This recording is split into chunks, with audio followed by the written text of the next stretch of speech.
Alright, hello, and welcome back. Hello there, Neon. How's it going? Oh, and Night? Hello.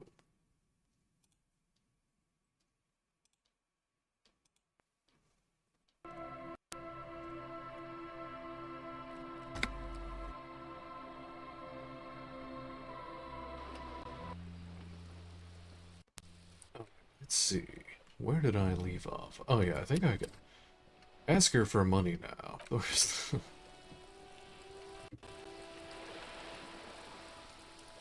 You're back. Yeah, Good. it was What pretty can I help boring. you with?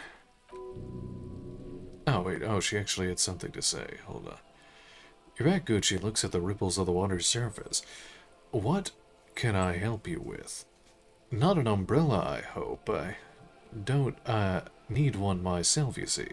She pats her wet raincoat. Shivers. All around you, rain keeps falling down. On the wooden boards she's standing on the water around you.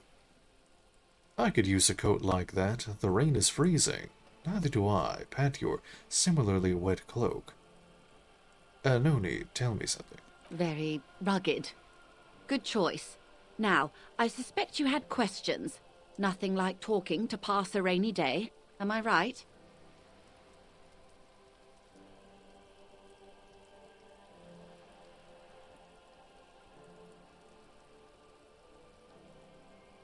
Let's see. Oh, wait, didn't I? Oh, yeah, that's right. I chose the other option.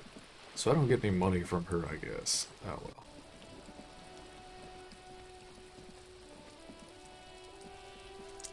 Let's see. What else is there to do? It's 1500. I think it's what, 6 hours until I have to. Hold on, let me see. Where is the smoker on the balcony? I gotta find it, speed, and sniff it.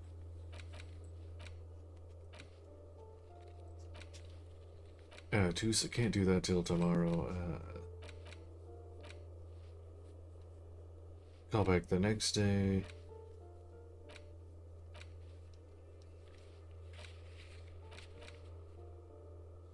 I still have to go and interrogate the drivers at the roundabout thing there.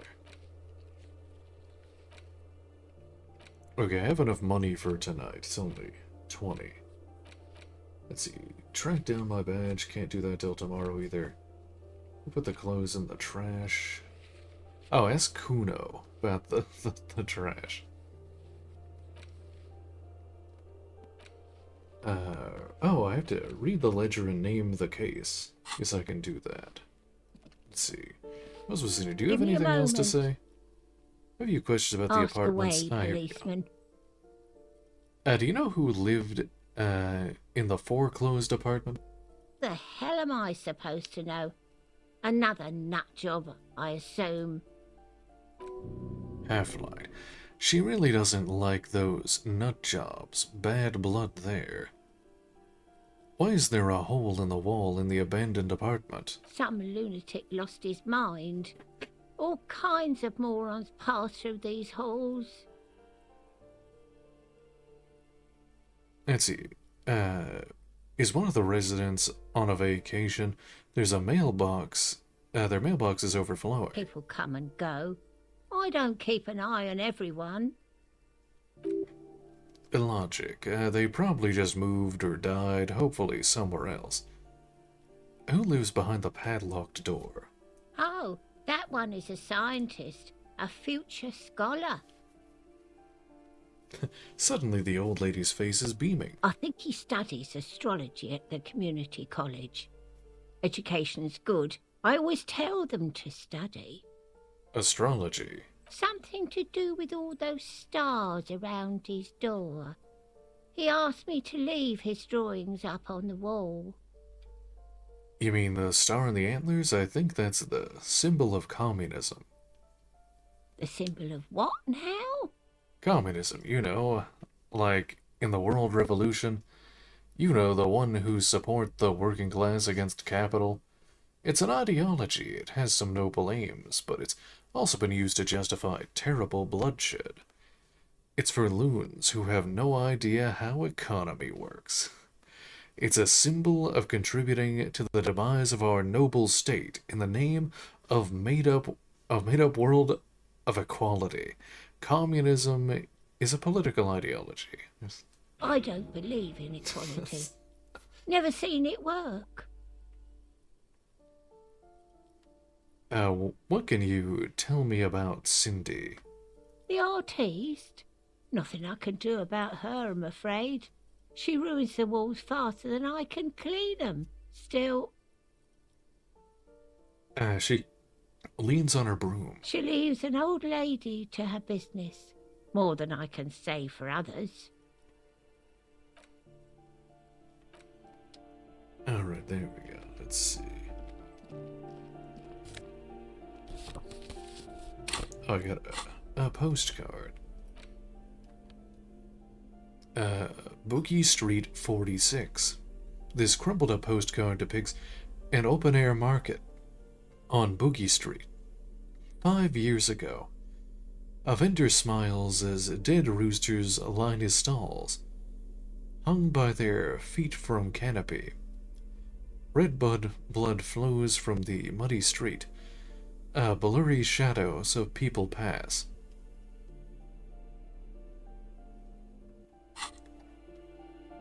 It's getting too dry in here. I'm gonna have to, with the cold weather now, I'm gonna have to bust out the humidifier. You hear someone walk around inside, rearranging the furniture. The number on the panel says number 10, knock. The walking stops abruptly, but no one comes to the door. Inland Empire. You can feel tension on the other side. Knock again. A poor communard, from the looks of it. The room is What? barely bigger than a closet. What was that? That was a... I think that must have been a glitch, because that's a voice line from the other room. But that's... Oh, whatever. This time... the steps come closer. Who is this? Demands a female voice. Wary and tense. This is the police. Open up. Do I have to open the door? The government. You hear the clanking of heels again as the other side walks right up to the door. Her tone is now getting a defensive edge. Did you have a warrant? I'm not obligated to open the door if you don't have a warrant. Let's go. We don't have a reason to get inside that apartment. A logic. It's generally easier to do things if you have literally any reason. A poor communard, from Oh, it the does looks it of again. it. It does. The room is barely bigger than a closet. Huh. You keep hearing the narrator, I guess. Let's see. I don't think I can open this until I talk to... these shoes come in 3 different sizes. No, I can't open that door.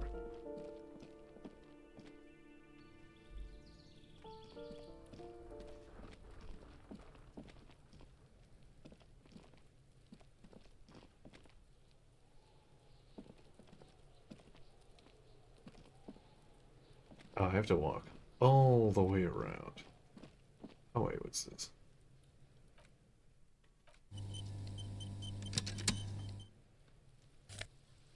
Oh, it's just some stuff. Wow.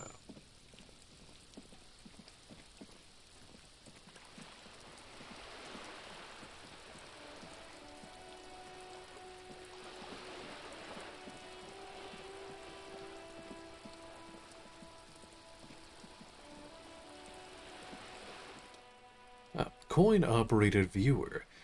This coin-operated viewer is facing south.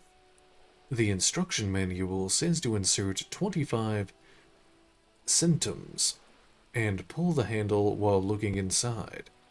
Then use the focus knob to zoom in if necessary. Logic. Why place a tourist attraction in the middle of such poverty?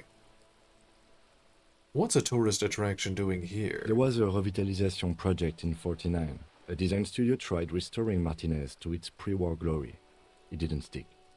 What happened? They got as far as the street lamps and that statue on the intersection before something went sour. I suspect it was Evrard's Claire's doing. He muscled them out. It's how it usually goes around here. Cool. I dig organized crime. It's the best.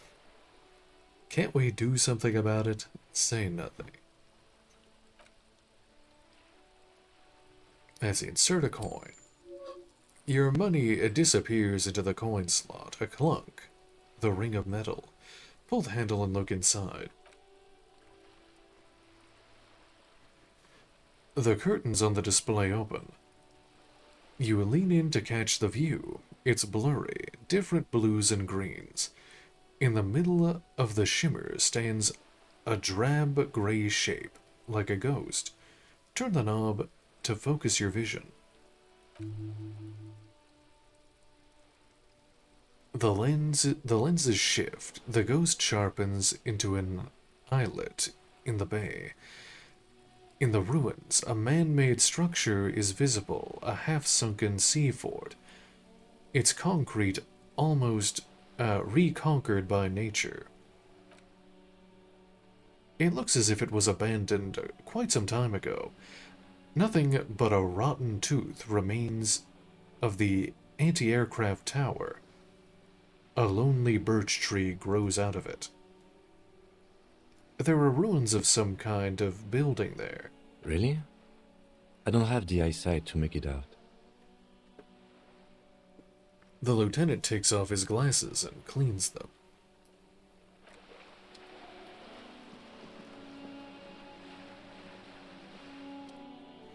Coin-operated viewer. This coin-operated viewer is facing southwest. Its coin slot is full of fossilized bubble gum, rendering the machine permanently inaccessible. Poor little viewer. Pat it. Vandalism. Shake your head. Look inside. The metal feels cold and wet under your palm. It looks unhygienic. Vandalism. SMH. Probably some kids. A look inside. A thick layer of graffitio covers the lenses. You spell out the word ONUC written on the other side, with N and C scribbled backwards. It's Kuno. Yeah, that's Kuno on the lens. Shift your focus to the background. Under the graffito, a sea of blues and grays appear. Behind the water lies a coast, studded with concrete and reeds. On it, a church on stilts, lanky, weather-worn wooden planks, an X-shaped cross topping its tower. Encyclopedia. You know this to be the Star of Pericarnassus, or the Chai Ro, the central symbol of the Pericarnassus Church, a star, a great moral height to be strived towards. Inland Empire. The church looks old and weather-worn. There are no lights in the windows. Sight.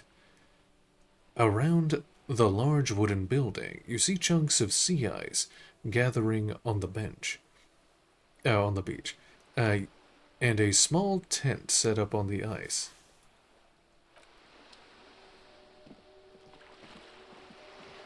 Let's see, anything else?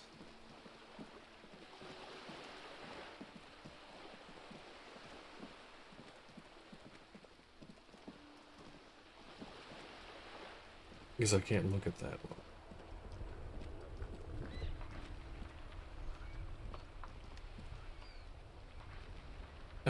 Tease shit ain't nothing to me.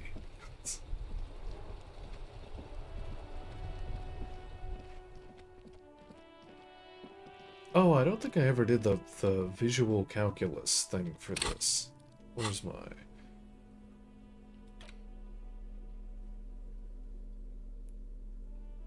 Oh, it's... Hey there, Faye.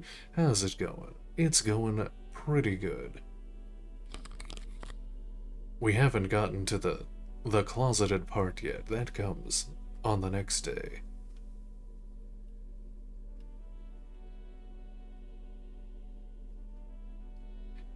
Does anything subtract visual calculus? No? Okay. Oh, I could smoke a cigarette, I guess.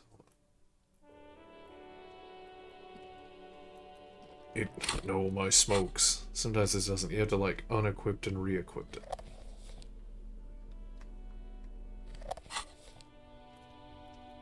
No. Smoke it. It does have a charge left, right? Yeah, I have 2. Damn it. Smoke it. Smoke that shit. Smoke that... the fentanyl. Damn it. Hold on. I might have to reload.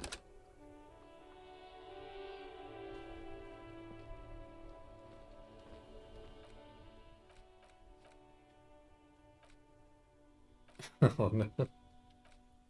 Seeing this game on a gummy is probably wild.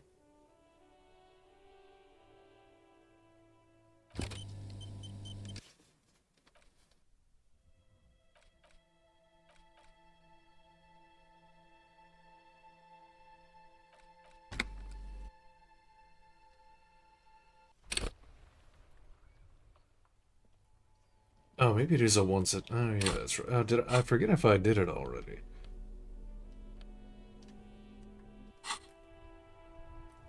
I must have. It's not working. Oh well.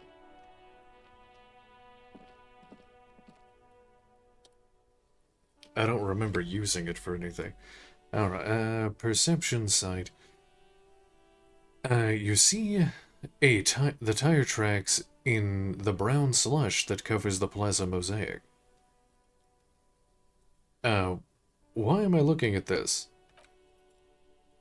Cop habit. You look at everything. Logic. This isn't case-related, you think? What kind of vehicle drove through here? Hard to say.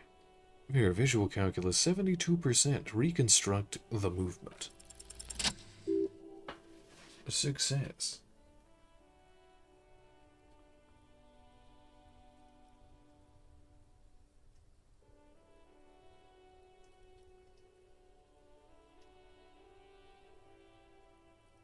It does only work in video game format, I guess.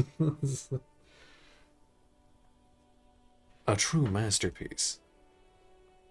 Visual calculus. The tire tracks were left here by an unknown event that took place some days ago. It's a message written in the language of burnt rubber. Some of that rubber stuck to the tiles right in front of the whirling in rags. This is point A. The driver started there. And then accelerated straight into the fence, left a hole big enough for the, Franco-Nigerian cavalry, according to the cafeteria manager. What happened next?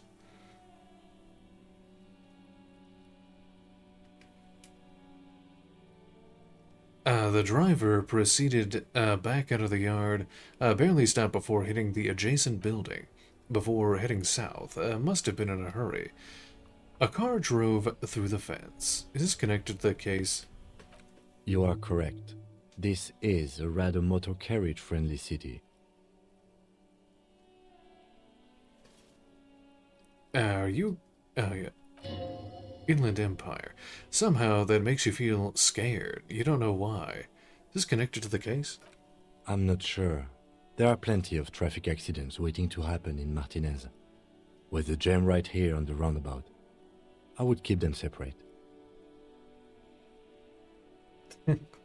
Spelling tire with a Y. Spelling color with a U. Visual calculus. Oh, check, CHQUE. You could follow the track south. There seems to be a canal there. See where they went. If you find the time. I think I got it. But I'm gonna grab my drink. I left it in the kitchen because I'm stupid.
Necromancer pig? That shit was dark. Going in there like that. Oh, brutal shit. Tell me. Kuno dies. You're gonna pick one out of his brain like that too? Kuno's gonna go out in a hail of bullets. Gonna look like a fucking porcupine. Esprit de Corps, Porto Rosa, a side alley of the Boogie Street spearhead. A young man in his early 20s approaches patrol officer Emily Mullins and asks for a cigarette. As Officer Mullins reaches in his coat pocket for a pack of Astra he just purchased this morning. The man shoots him point blank in the chest. Breathless, the patrol officer collapses in the gutter. His right hand is grabbing the armor on his chest. The bullet didn't pierce it, but he can't breathe. On the pavement, the patter of the perpetrator's feet growing distant. Bleed, pig. Someone opens a window and says, but Emily can't see who. His sight grows dim with pain. I'll be there for you, Kuno. You know what a good line of work for... You know what's a good line of work for getting shot? Don't be silly, you're a kid. Answer me some questions instead. There you go, Kuno. There's a dreamy look in his eyes. Hey, Kuno, got any speed? That's... Fucking right, pig. Kuno's filling bathtubs with that shit. Kuno's a kingpin. He's appointing Kuno as the head of giving white reparations. I'm not making that up. Trump announced white reparations today.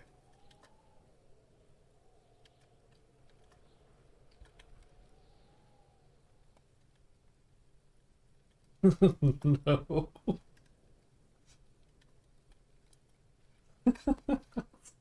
We're so fucked.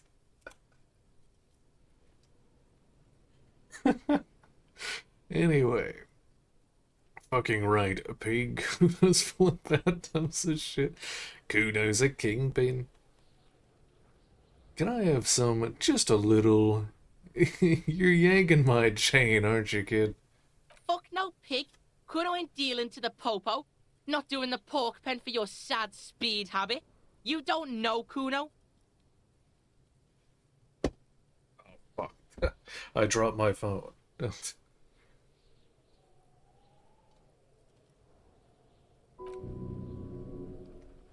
Okay, Half-Light. He's not worried about prison. He just wants to antagonize you. Electrochemistry. He's got to at least know a source. Look at him. You need to figure this out somehow. Suggestion. You need to befriend him first. I want to discuss the body with you again, Kuno. The fuck about it? Where's the rest of his armor? Kuno doesn't give a shit about the armor.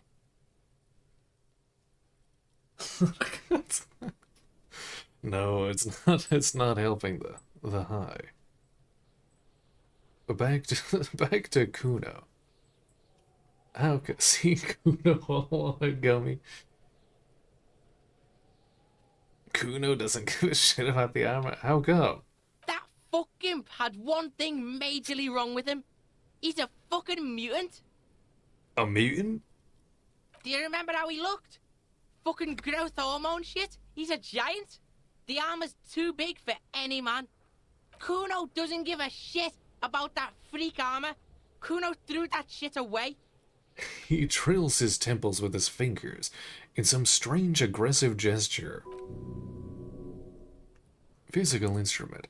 Oh, come on. He's just pretending that he doesn't care because he's too small for the armor. You're just too small for the armor. What's that mean you just threw it away? Kuno tried to get the helmet on. It was too big. He performs a kickoff on the imaginary helmet. Kuno kicked that shit in the sea, rugby style.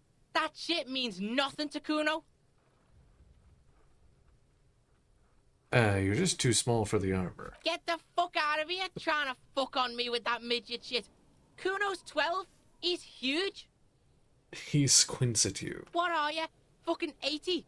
When Kuno's 80, Kuno can fit 4 of you in Kuno. Fuck out of here.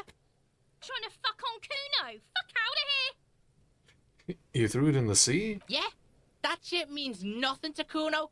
Kuno doesn't give a shit about material shit. Kuno's a fucking monk. You wanna fuck on someone about that armor? Go fuck the mustached union fuck. The jolly troubadour shit at the gate. What do you mean, troubadour? Yeah, cock and boot. You know that jolly union cow fucker? Came around talking about cows or some shit? Came around pretending like he cares about cows? A visual calculus, yes. You met him at the gates, the one with the boots and the jolly smile. You mean Manana? Yeah, he's the one you want to talk to. He's fucking crazy about that armor shit. Coming here pretending like he likes cows. Trying to catch a peep at Kuno's armor. Inland Empire. Yes, this troubadour has it. You can feel it. There are contusions all over his body. Did you do that? Well, we What know are he you did. talking about? High velocity. What is this contusion shit? He grabs his head like it's suddenly hurting. He says you're stupid, Kuno. They want to make you stupid again.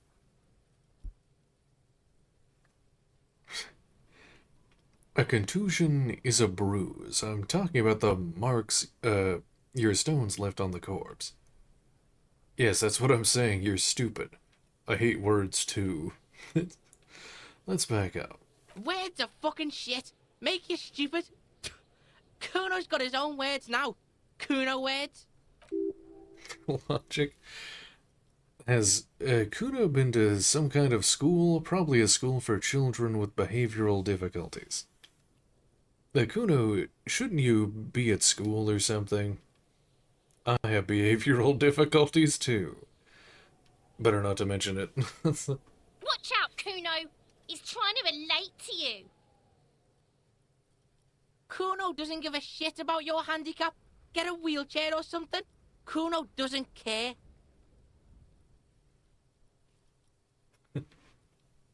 You're testing Kuno's patience here. Get lost.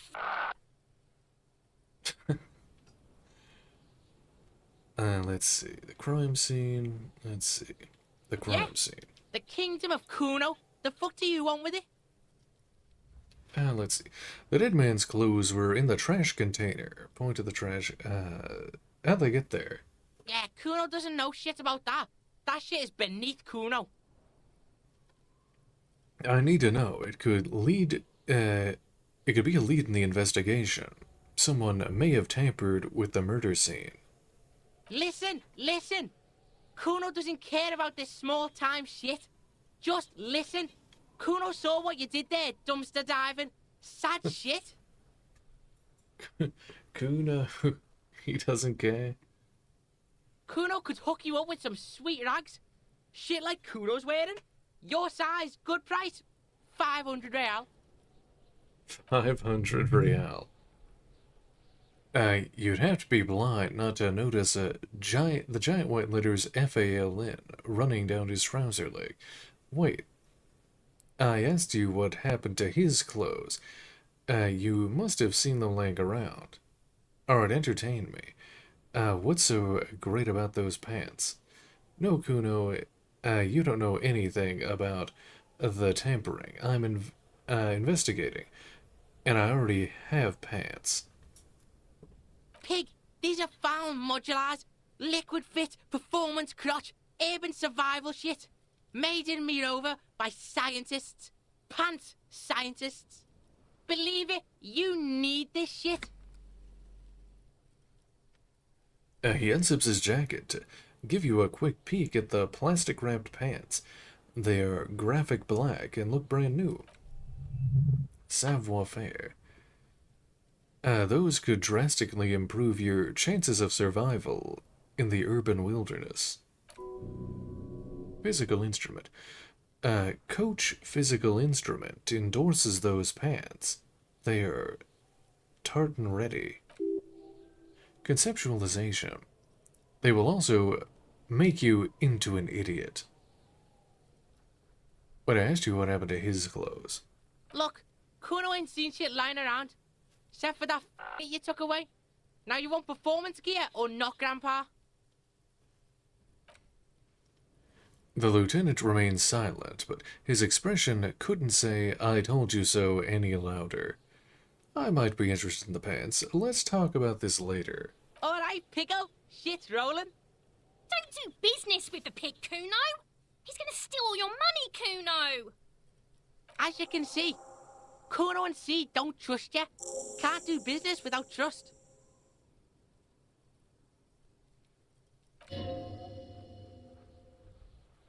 Empathy. There's more to his distrust than being a pig. He feels threatened by something obscure in you. What that is, however, remains a puzzle for now. There was also a mug in the trash. Show him the mug. The fuck? A mug in the trash? Is this about the fucking clothes again? Yes. Does this racist mug have anything to do with it? Yes. Does this adequate depiction of a South Sumerian man have anything to do with it? Oh no. Yes. Does this quaint, better not taken out of its historical context mug have anything to do with it? Actually, talking about this makes me uncomfortable. Let's go back. Yeah, Kuno sees where this is going. Kuno's got that fast brain. You saying you pigs are after the mug fucker 'cause he's the clothes fucker? I can't hear you, Kuno. Speak louder, Kuno. That's exactly what I'm saying, Kuno. Someone has tampered with the crime scene. Clean some of it up. Shit, that's tense. Someone's going to the beat-down basement, huh? Mug guy gonna get tied to the radiator. Physical instrument. The kid may have something there. He's already come up with an interrogation technique, too. Kuno doesn't know who put that shit in there. And if he did, he wouldn't squeal. But if you find out, maybe you can... Logic. Tell the Kuno who it was. He's curious. He likes putting two and two together here. Stop turning into a pig, Kuno. They're trying to get you hooked on the snitching. Get away from my Kuno. Yeah? Get your bacon shit away. Kuno doesn't like to be seen with the popo. Get your shit done and out of Kuno's face. What's in the greenhouse over there? Dunno. Kipta's gardener used to work there. Oh no. He said Kipt is basically the N-word of this universe. Hold on. The gardener used to work there? Wait, what did you mean by kept? Look it up in the library. Kuno's not a fucking dictionary. Fucking small brain. Kuno means the gardener, alright? Hold on, the gardener used to work there? Yeah, that's what Kuno said. She couldn't handle the heat, so she took off. Kuno can take it. Shit's nothing to Kuno. The gardener. She's actually not a gardener. Turns out she's a union fixer. The fuck does this have to do with the Kuno? Kuno doesn't give a shit who she is. No. Was this electrochemistry? You were expecting relaying this information to him to be more rewarding, right? Telling him you found out that she isn't a gardener. You know, what you should do. If you want to get rewarded, drugs. Drugs are more rewarding than work. True. Or alcohol. If you don't want to do drugs, alcohol is just as rewarding, but it isn't a drug. This has been going on for quite a while, hasn't it? You've been thinking about drugs and alcohol for a long time now. Juicy drugs, tasty alcohol. It seems kind of boring now, going back to... What was this about? Some yard? Yards aren't interesting. Only drugs are interesting. Drugs and alcohol. You feel sad now, but what can you do? Life has to go on. With a heavy sigh, you say... Might have other questions. Whatever. Kuno doesn't give a shit. Kuno, I found your shack. Point to the shack. Oh, let me Kuno make a save before I pass any skill checks here. You missed a good show before. A kid came by and completely fucked the tree to pieces. He fucked the tree up! Fucked it good! It was porno! It's encyclopedia. By the way, kipped is a racial slur. Stop using the K word. It belongs in the past. Don't our words use language like that. Congratulations, Kuno. You made yourself R-worded.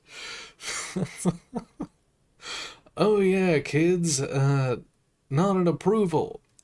But don't you mean desert kip? Oh no. This is so superficial, kids. The race mystery runs deeper than you could ever understand. Oh no. What is this shit? Talk normal to Kuno? You got your fuck bag down? An average conversation in Trump's America. The huge kipped made him his bottom kipped, Kuno! Stay away from him! Kuno, I found your shack. Point to the shack. You found Kuno's secret door to Kuno's secret shack. It was closed for 5,000 years. How the fuck did you get in? Let's see. I pushed the panels aside, Kuno. I phase shifted through the roofing material. Shit. Get the fuck out of here. You can't do that. He can't do that, Kuno! He's trying to fuck at you again! Pigs can't displace. Can't do that teleport shit. How did you like it in there, pig old boy? Kuno's got a lot of cool shit there, right? What was with the pig head? Oh, that? Kuno decapitates pigs. That's just a Kuno demo tape. Were you trying to send me a message of some sort? Demo tape, like some kind of musician? Cool pig head. I like it. I got one too. This one, a point at your head. It's shit. What? What is this shit? Fucking on yourself. This is weird level shit. Kuno doesn't go there. Fuck your shit back to normal! What is this? Fuck your shit back to normal. Conceptualization. Well played. No one saw that coming. No one ever expects the self-deprecating humor. I found a plate covered with powder residue. Know anything about it? That's where Kuno gets his daily hit of electric. Kuno Shazam! Kuno rides the fucking lightning in there, pig. Electrochemistry. Bet you'd like to ride the lightning too, wouldn't you? You feel tired and old, but you could have that sparkle in your eyes. What's with the tube of magnesium, Kuno? It's a vitamin, pig. Don't you know anything?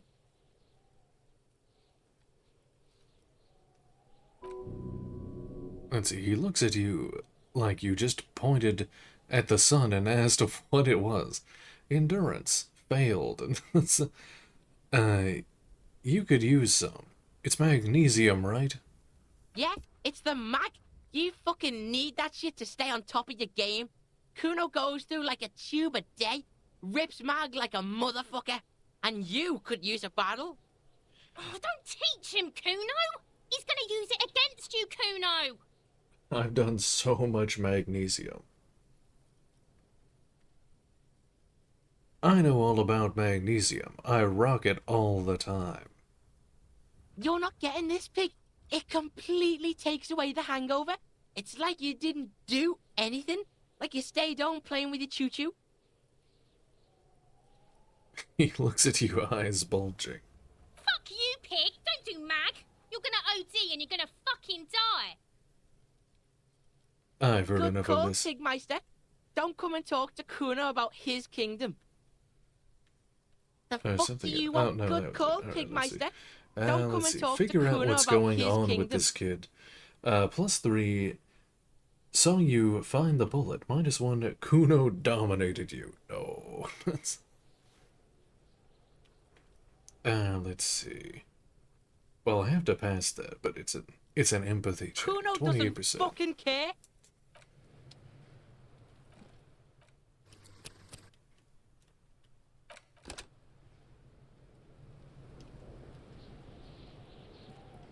Look, see? It's Oh, the here we go. fucking war pig. Try not to knock yourself out. I've come to ask you some questions. I still have a case to solve. You belittled yourself before the Kuno.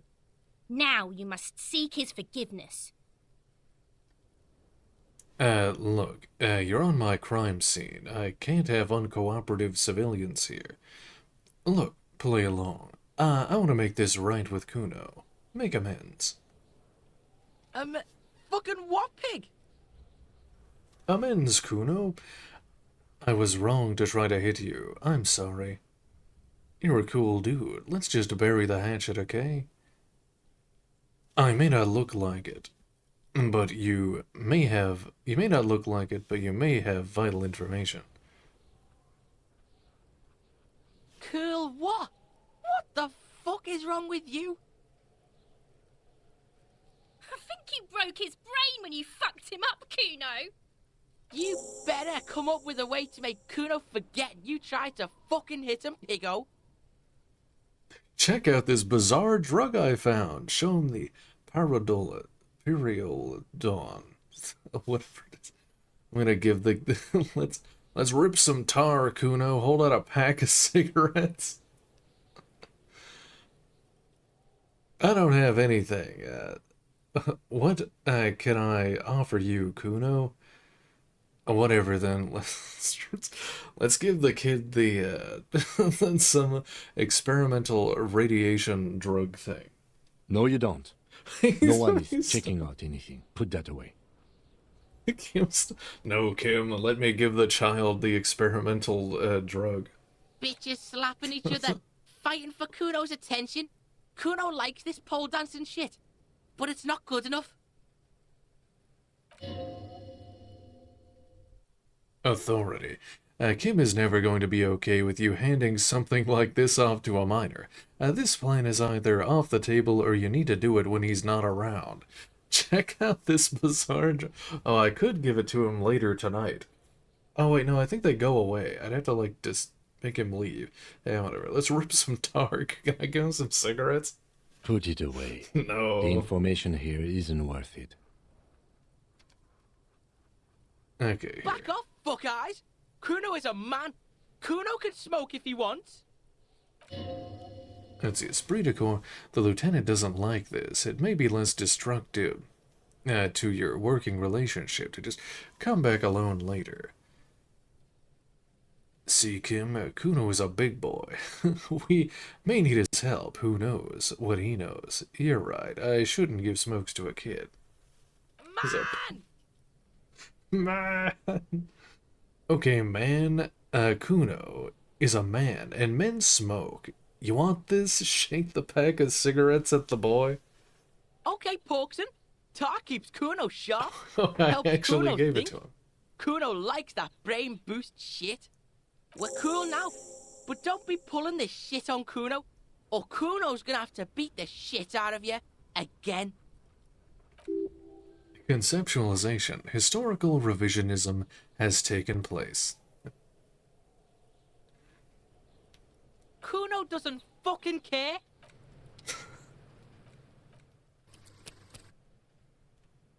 I have successfully contributed to the delinquency of a minor. Fuck does Kuno care? Alright, empathy check. Oh, success. Okay. Empathy. It's not Kuno, it's Kanice. Interesting. How? Act on it. Try to separate them. Kuno. Psst. Kanice is by far the worst of the two.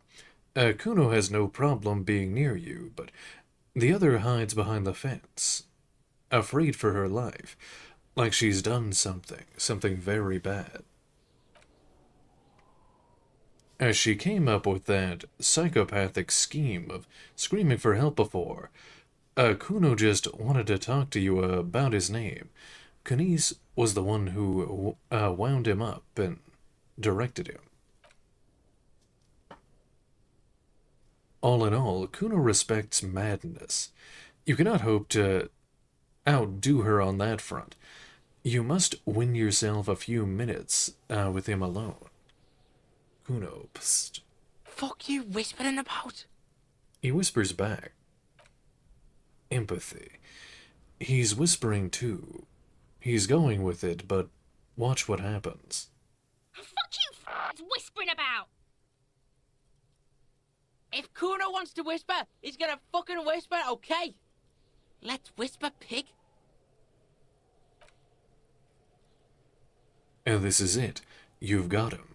But be careful. You can still fuck this up. Don't make Kuno look bad in this. Kuno, listen to me. She's trying to control you. We gotta get you out of here. What's up with her? She's terrifying. Crazy scary. Phew, I'm glad that she's out of our hair. She's fucked up. Crazy? You don't know the half of it. She's not crazy. She's insane. Dangerous. She's smoked a man. She's done people in. Probably even pigs. Stop talking to him! Kuno, I'm fucking warning you!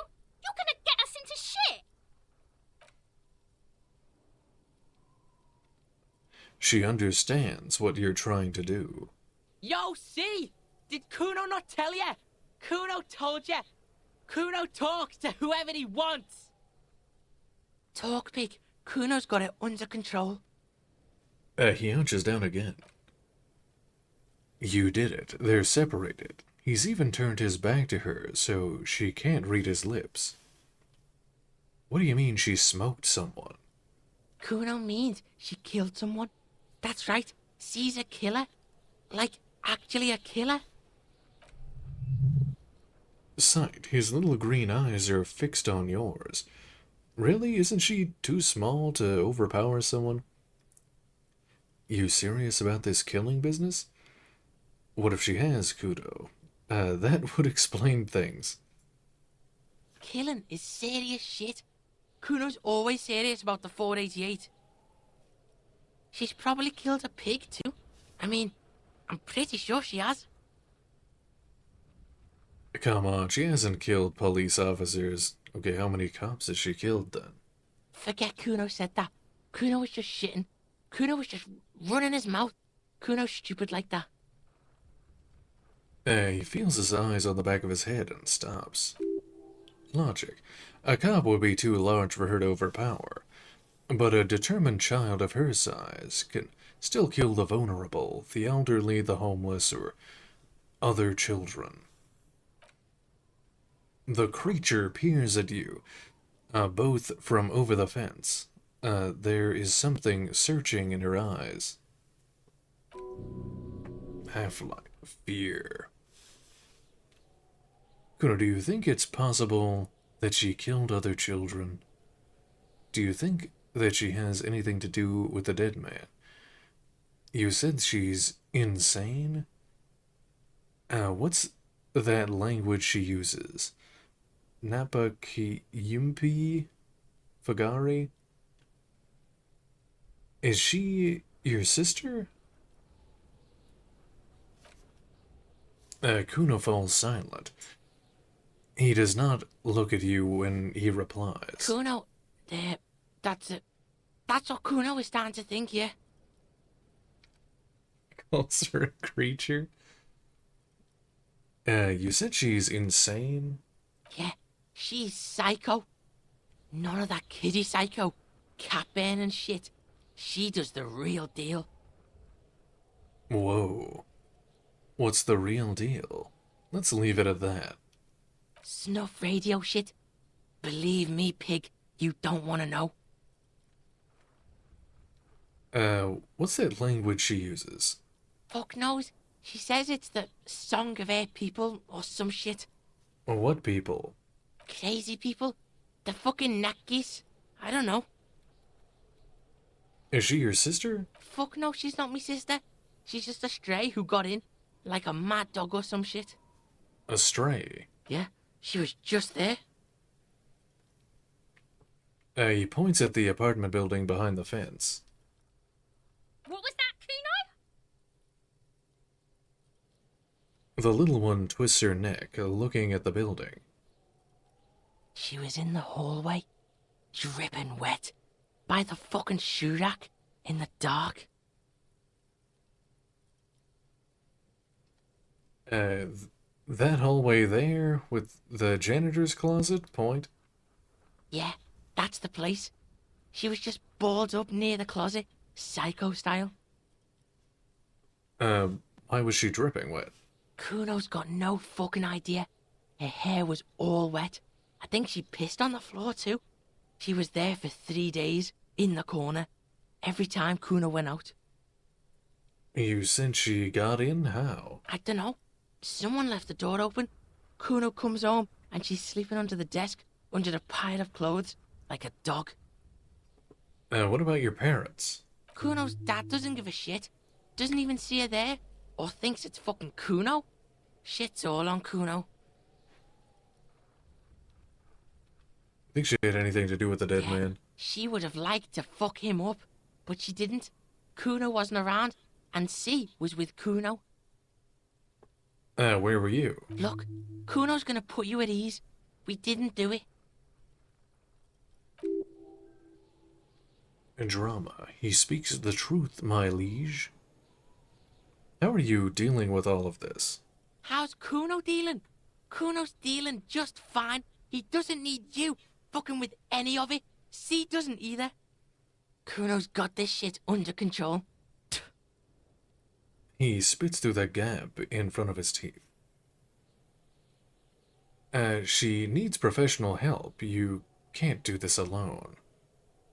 You need backup. I'm here for you. Okay, kid. Listen. C is Kuno's go-to. Kuno's protecting her. You fuck with C. You fuck with Kuno. You threaten her. You threaten to take her away. Empathy. This is what it all comes down to. He needs you to take him seriously now. I'm going to kill you. I'll run when you put the cuffs on her, sneak up on you later, and fuck you up. You understand? The boy looks at you in the eye, black pupils trying to focus. Half-light. He may not be able to do it, but he'll try. Right now, he believes he will. Understood, Kuno. I can respect that. Who are you kidding, kid? You can't take down a man several times your size. You'll end up dead yourself. I can respect that. Alright, now we can do business. Alright, he wipes the sweat off his brow. Business. Yeah? What do you want? Kuno can hook you up with... He starts, no longer whispering. Don't hook him up with shit, Kuno. See? Relax. He respects the Kuno. Kuno made him respect the Kuno. You respect the Kuno, you get all kinds of shit. Remember when you tried to get Kuno to hook you up? We can get on that now. If you run a little errand for the Kuno, me and you, Kuno's gonna hook you up with illegal narcotics. See, it's tension and release with Kuno. Now we releasing. The pan buying shit, that's on now too. 90% discount for Kuno's pig. Kuno can flex. Kuno flexes for hobos. Kuno sees you're in need. No flexes for hobos. He spreads his hands, like a baker presenting the goods. A smile spreads across his flushed face. Let's see, $15. I want to buy the Found Pants. What's that about running you an errand and illegal narcotics, Kuno? Kuno gets it from his dad. Kuno and his dad are major suppliers. That's where Kuno gets his lightning on. Problem is, Kuno and his dad had a little falling out. Now junkies clawing at Kuno's door. Streets going mad. Kuno's got to throw his dirty popo man at it. Not okay. This is very interesting. I'll have to come back. Dirty popo man is you. In there is Kuno's violent dad on steroids. Kuno's dad does steroids and speed. If you can take him, you can have half of the speed. Who's your dad, Kuno? Kuno's dad is a fucking monster. He's the most violent man in Revachol. He doesn't give a shit about a single thing. He drinks too. Yeah, Kuno Breaking Bad. Endurance failure. Are you sure you can take the most violent man in Revachol in your condition? How much material are we talking about? Like half. Half of what? A baggie, but like in this vial. Visual calculus. That's half a gram, sir. Half a gram? Yeah, half a G. Want it or not? Bitch. Yo. But that's not very much material at all. Fuck you talking about half a G? This shit is giant, grade A shit. So clean you can barely see it. Visual calculus. You barely see it because there's barely any. I made up my mind, Kuno. And this is what's gonna happen. Okay, Kuno's listening. I'm going in there, all guns blazing, to get that speed, because I need it. I'm going in there, but not for the speed. I'm going after the most violent man in Revachol. I'm going in there for justice. I'm a narc, Kuno. I'm going to confiscate that crap. I'm going in there for justice. I'm a narc, Kuno. I'm going to confiscate that crap. Lie, you need speed. I'm not going in there. Let's see. Guns blazing. Alright, pig. You can plug him, but you can't stop him. It'll only buy you time. Just get in the apartment building. Kuno knows you already fucked your way in. Kuno knows everything. He aggressively points at his eyes. Go to room 12, first floor, and kick down the door. Police violence style. Kuno style. And then it's action time. You're locked in the room with violent fuckheads. That's it. Next time Kuno sees you, you better have his shit. What the hell are you signing us up for here? I'm going to kill Kuno's dad. I'm a bad addict cop, and I'm gonna get my fix. Come on, Kim, whisper, obviously. I'm gonna take it. We need to get drugs away from a minor. Man, I need my speed. Did you know I don't like bad addict cops? Almost no one in the RCM does. Well, sucks. Let's see, what is that? +1 savoir-faire and +1 to physical instrument. That's pretty good, actually. Let me see. Let's see. What do I Kuno have? doesn't fuck.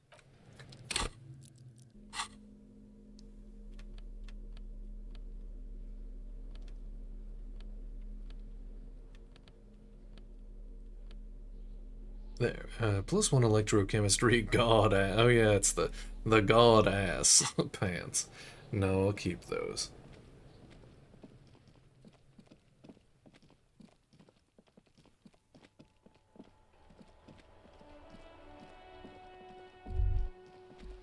Oh, what was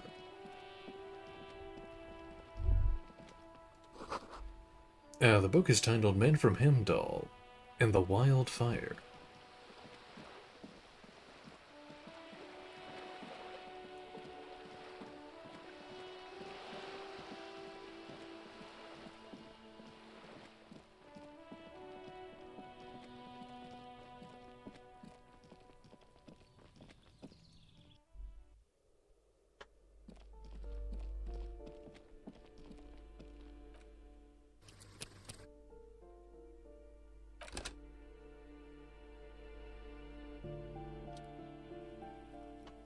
Door, apartment number 12.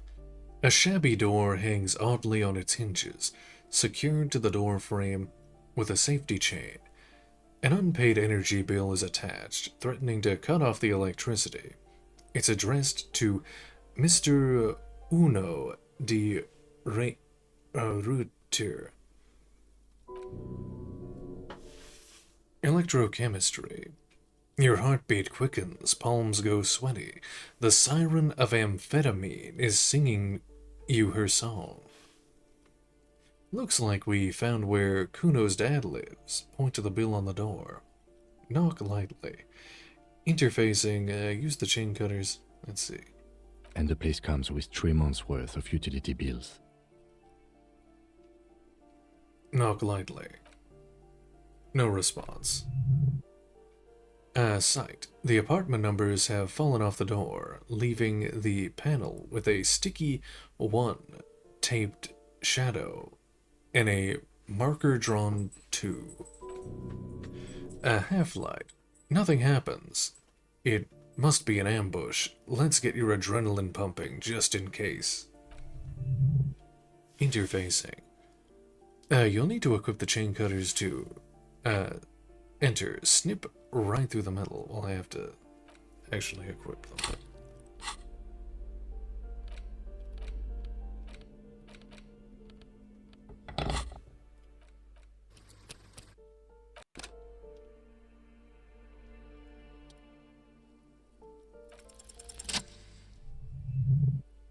Interfacing. Snip. The cutters go through them like dead leaves. The links fall to the ground on the other side of the door. Half-light. Don't let the quiet fool you. The beast is in there somewhere, ready to rip you to shreds with a broken bottle. I know there's no stopping you, but let's at least make this quick. Savoir-faire. Master Investigator, you just can't keep yourself away from locked and hidden places, can you? What do you mean? Nothing. You're right. Get in there, deep, invade every personal space, break every lock. I'm just browsing. It's in my duty as a cop to investigate every square inch of this world. Hey, I'm not some sort of a peeper. Thought gained. The Jam Rock Shuffle. Sure, friend. This is nothing sordid, nothing inappropriate. You just have to do this. It's your duty.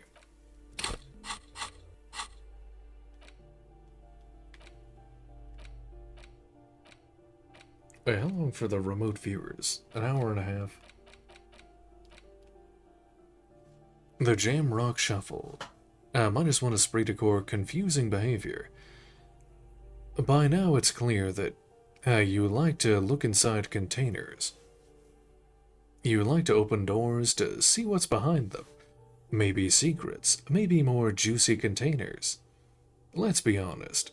You like all containers, trash cans, utensil trays, manholes, coat pockets, secret containers left behind, the Philippine kings that hold forbidden relics.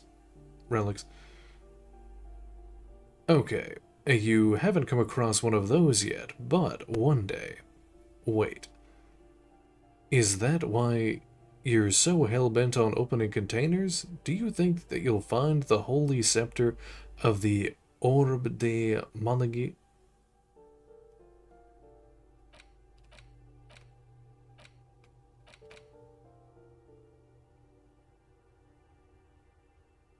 Oh, I don't think I ever read the remote viewers thing. It gives me -1 perception, the mind's eye. Close your eyes, let the consciousness surge forward. A sharp pain fills your body as the inner eye opens violently. A cascade of presences, some benevolent, some malicious, flicker into existence around you. An ocean of souls, different minds, different languages. There are so many of them, and their thoughts are so loud. It's scary and hard to control, but rubbing your temples with your fingers seems to help a bit. Do that, yes, good. Now, you just need to concentrate really, really hard.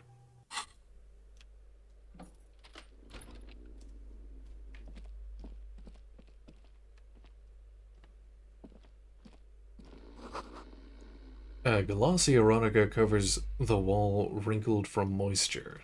Oh god, no, it's the Goon Cave. Revolutionaries love to pose with their guns. Oh, it's from the... It's doing the stuff that's always in between the walls.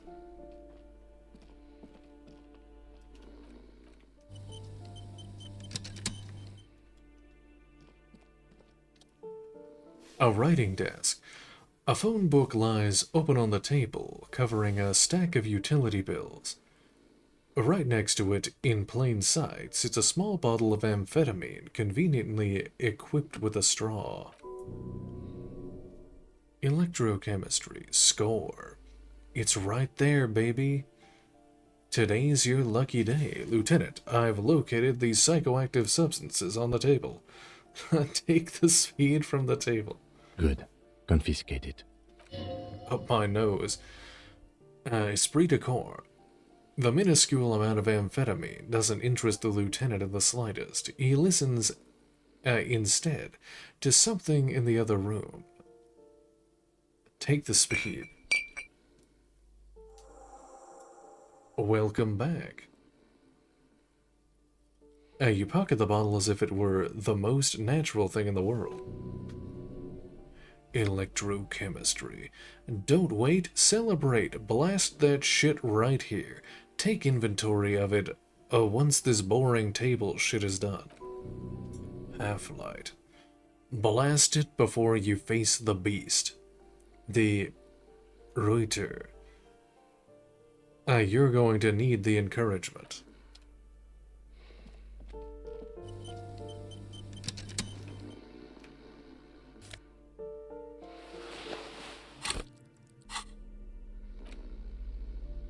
I got regular black jeans +1 composure. A normal day for a normal guy. Thank God for black jeans. Everyone looks good in black jeans. Combine it with your favorite book t-shirt and a yellow plastic bag to channel that laid-back trash bin raccoon meets a cool professor vibe. Or do whatever you want. It's just a pair of black jeans after all.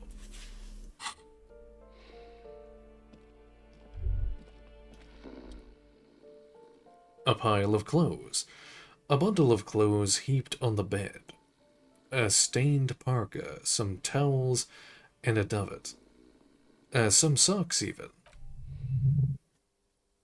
Sight. In the dark. It looks like a nest. Hold up, Lieutenant. Look at that pile of clothes. Mm-hmm. The lieutenant has covered his nose. Slowly reach out your hand. Something underneath. There's breathing. Half-light. It doesn't give a shit that you're a cop. Stop your hand now, or you're gonna die. Inland Empire. It's not too late. No one's going to blame you for backing out. You don't have to do this. Just get out. Keep extending your hands toward the pile. Your hand touches a greasy duvet, covered in cigarette burns and ketchup stains. You hear a growl.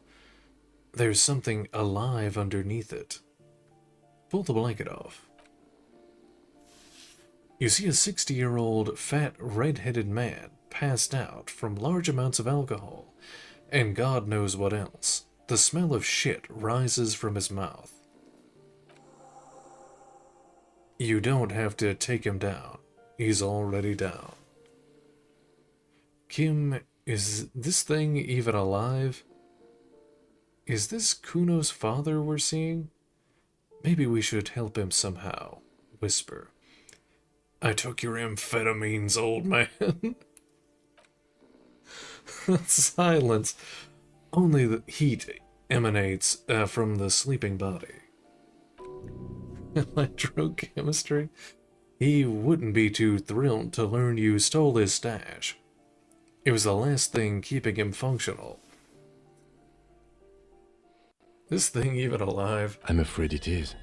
Look, it moves. He points to a fleshy lump sticking out from the other end of the blanket.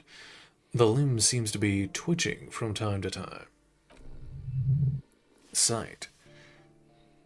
And look, the other foot is camouflaged by a striped sock bearing the name Max Tor on the sole.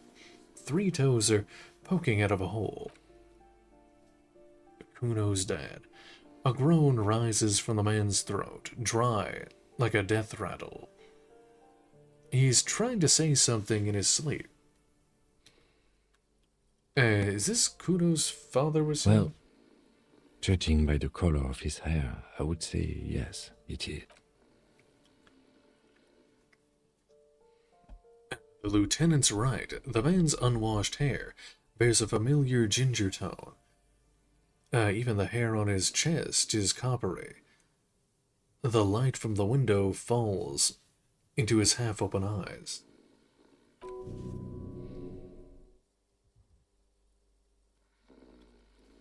Half-light. There's still plenty to be scared of here. Just not what you thought. I was expecting something worse. I can't believe it. Kuno's dad isn't a loser. It must be someone else. Doesn't look like he's going to fuck anyone up anytime soon. No, it really doesn't. This looks very hard to recover from. This man won't be feeding his family anytime soon. Not that he was, but at least he won't be beating his son. A pair of half-open eyes bug out. Bug's eyes is staring back at you in the dark, empty and frozen. It's clear that the person behind them is not awake. Hold on, what happened to his eyes? He's gonna sleep it off. I know this shit. This is serious damage. I'm still not sure he's not dead.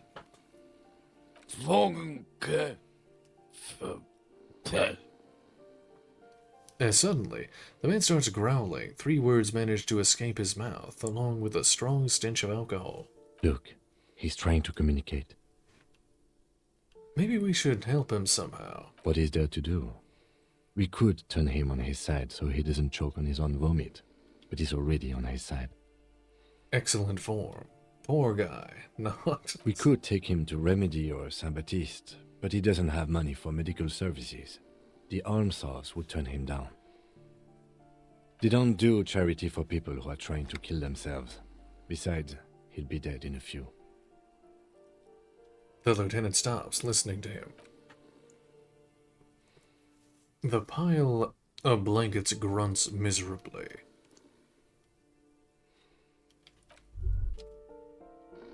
Oh, I gotta... Call the Mama Dakwa. It's not only your eardrums that register sound anymore. Your very skin has become an organ of hearing. Looking for a whisper, light and low. A god who's very, very silent. Nothing escapes you. A cockroach in the other room. A candy wrapper falling on dry grass. A drunk falling from a chair in a bar 20 meters away. In fact, you haven't heard the call du Mama Dakwa, but you have discovered that you have amazing hearing. It must be the only part of you the alcohol hasn't drowned out. Keep listening.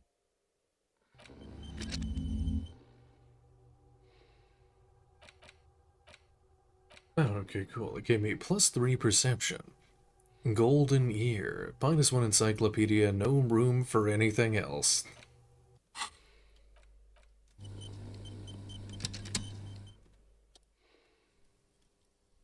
Let's see. Oh, 97%. Figure out what he's trying to say. The man groans once again, but his tongue keeps failing him. It's impossible to make out the syllables. A hand emerges from the blankets, trying to gesticulate something. And then it dawns upon you, clear and surreal. Pigs, he says. He's trying to call you pigs. What did you just say? You're awake. He's awake. Fuck you, die. His hand falls back on the bed, limp and defeated. A loud snore escapes his mouth. He's asleep again. At least he got to say his piece. Leave.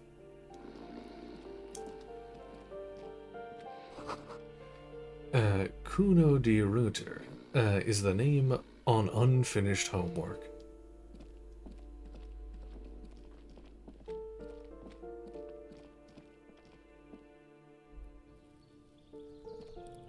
Oh yeah, I got the speed. Where is it?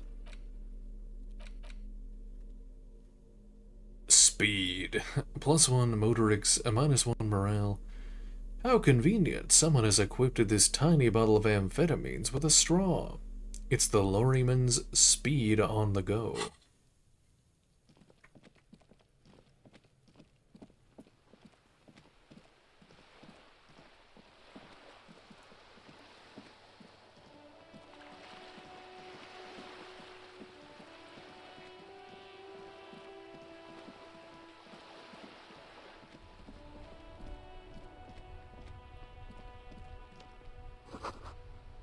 There's something down there. That's the basement of this building, I think.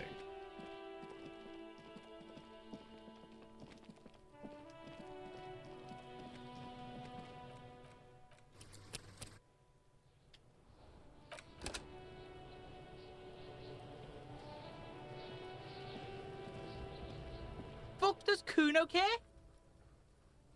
I took care of the drug situation. Alright, so you got Kuno's kilo. Here is how we do it. First, you give Kuno Kuno's kilo, then Kuno gives you half back. That's how we split it. It's the best way, street way. Aren't you going to ask how I got past your dad? Word on the street is, you sent your little friend in dressed as a hooker, distraction style. That's some sick shit.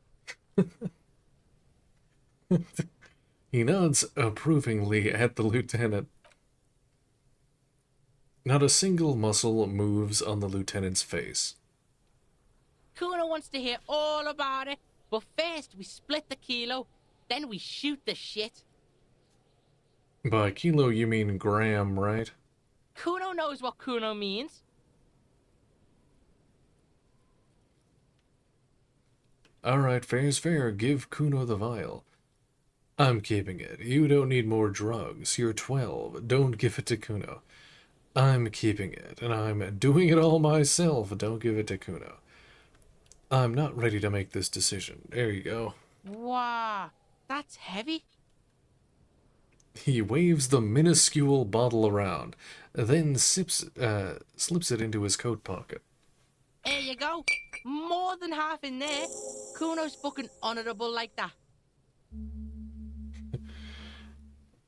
Out comes another similar vial from a sock above his running shoe. There is no movement on the lieutenant's face as he stares intently at the trash container. Now tell me, how the fuck are you still alive, pig? I looked around in there. It's not an easy life you've got going on in that apartment. Kuno, I met your dad. There was a textbook with your name on it. There's a ton of unpaid utility bills. The fuck do you know about Kuno's life? Kuno's got plans. Get the fuck out of here. Yeah, we got plans. Shivers. 6 meters underground, below piping from before the war. The collapsed remains of the Martinez storm drain system. There are 2 stolen flashlights with piles of batteries next to them, beside 2 bedrolls, in the dark, an opening into the lower tunnels. Kuno, I met your dad. Yeah, you do some sambo shit, sneak in. Is the hooker thing real? I just gave a child of some speed. That's the encyclopedia. Sambo is an acronym for Sumerian boxing, graceful martial arts stuff. Sambo style implies stealth, cleverness, and cool, just letting you know. It was dark in there. We sneaked in and got out. It was what you said. Kim dressed up as a hooker, full drag, distracted him. Kuno, your dad is a half-dead alcoholic. He was sleeping under some clothes. I killed your dad, Kuno. No, I have to go with the Kim and drag. The lieutenant flashes you a sharp look, but doesn't say anything. Composure. Only his tightly closed lips betray the effort. Keeping silent takes him. Fuck out of here. Kuno made that shit up to demean you. Look, pigs. Kuno gets it. You don't want to talk about it. Close quarters combat shit. Kuno doesn't want to talk about it either. Combat trauma shit. He heads a few seconds of somber silence. Pain threshold. That room was so small. To be stuck in there with him. Not an easy fight for a kid. Let's see. Your dad is a... I killed your dad, Kuno. What is this shit? He's fucked up on roids to drink more. You can't kill him. Kuno's dad says he'll die by his own hand. Die suicide style. Your dad is a half-dead alcoholic. What? His eyes become large and round. Composure. His posture changes. The swaying rooster motion stops for a second. Then he gets it going again, reorienting himself. Fuck right. Kuno's dad was sleeping like a bum.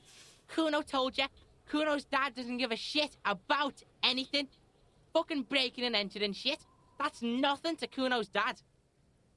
You got lucky, pig. Kuno knew this. Kuno's fucking violent fiend dad's been drinking hard lately. Kuno knew you have a way in. Narrow window. Kuno window. Kuno window. Come on, kid, just stop. Stop acting tough, kid. You don't have to be scared of him anymore. Whatever scary thing he might have been, now he's nothing. Yeah, I was wrong. He's hardcore, a real killer. Yeah, Kuno's dad is fucking nothing. Fucking coma shit, stroke shit. Kuno's dad is so fucking violent. He's had a stroke many times. Shit. Kuno's gonna have one too. Gonna be just like Kuno's dad. Speed shit, crime shit, fucking on the bed. Kuno's gonna go out like Kuno's dad. Revachol West style. Stop saying all this sad shit, Kuno. Fuck are you talking sad? Kuno's got hard shit, death shit, nothing shit. You don't have to turn into that. Chances are, chances are you are going to turn into that. Say nothing. Change the subject. You don't have to turn into that. Get your fucking nun ass out of here before Kuno fucks it dead. You think 'cause you brought Kuno 1 gram of speed, you're friends now? Kuno ain't turning into shit. Kuno is that shit. Kuno won! Oh, you won, Kuno! The little hat jumps up and down behind the fence. There's a textbook in there with your name on it, in the apartment. Yeah, so fucking what? He turns even redder. It says Kuno, not Kuno. Kuno de Rater. Fuck are you talking to Kuno about that kiddie shit? That's a lame name, Kuno. I like it. Kuno de Rater. He's trying to fuck you again. Fuck out of here. Kuno knows it's fucking lame. That's why Kuno changed it. Kuno can change his name into anything. Gonna change my name into... Don't change your name into that, Kuno. There were tons of unpaid utility bills there. Fuck right there were. Fucking 3 years or some shit. Let me guess. Kuno's dad doesn't give a shit about them. That's no place to live in. You have to find somewhere else. Find a job, pay them yourself. Your dad can't handle things anymore. Yeah, that's right. Kuno's dad doesn't give a shit about that electricity and light shit. Just wants to pound on people and drink. That's no place to live. That's right. It's a shithole. Kuno's gonna move underground, Leroy shit, ancient shit. Kuno's gonna live in a fucking catacomb. Yeah, in a tomb, Kuno. The little one seems overjoyed at the prospect. Okay, conclude. Yeah, pig. This shit is done. Now get the fuck out of Kuno's face. Kuno needs to drop the bomb. Kuno doesn't fucking care.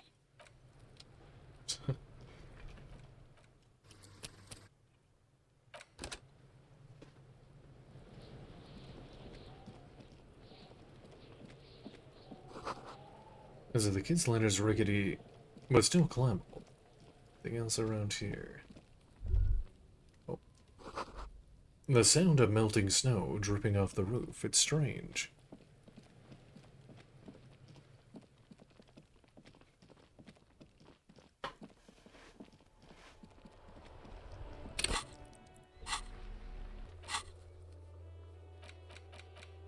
Let's see.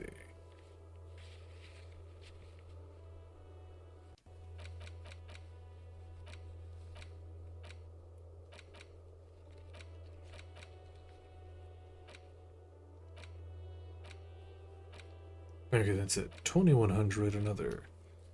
How long is that? 5 hours? Or 4 hours?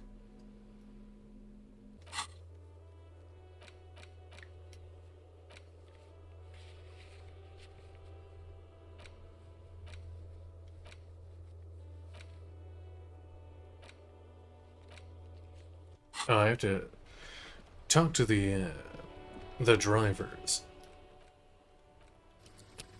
Oh, here, let me... I already talked to that guy. Oh, wait, I might need to... Well, oh, I guess I'll talk to the... talk to the racist.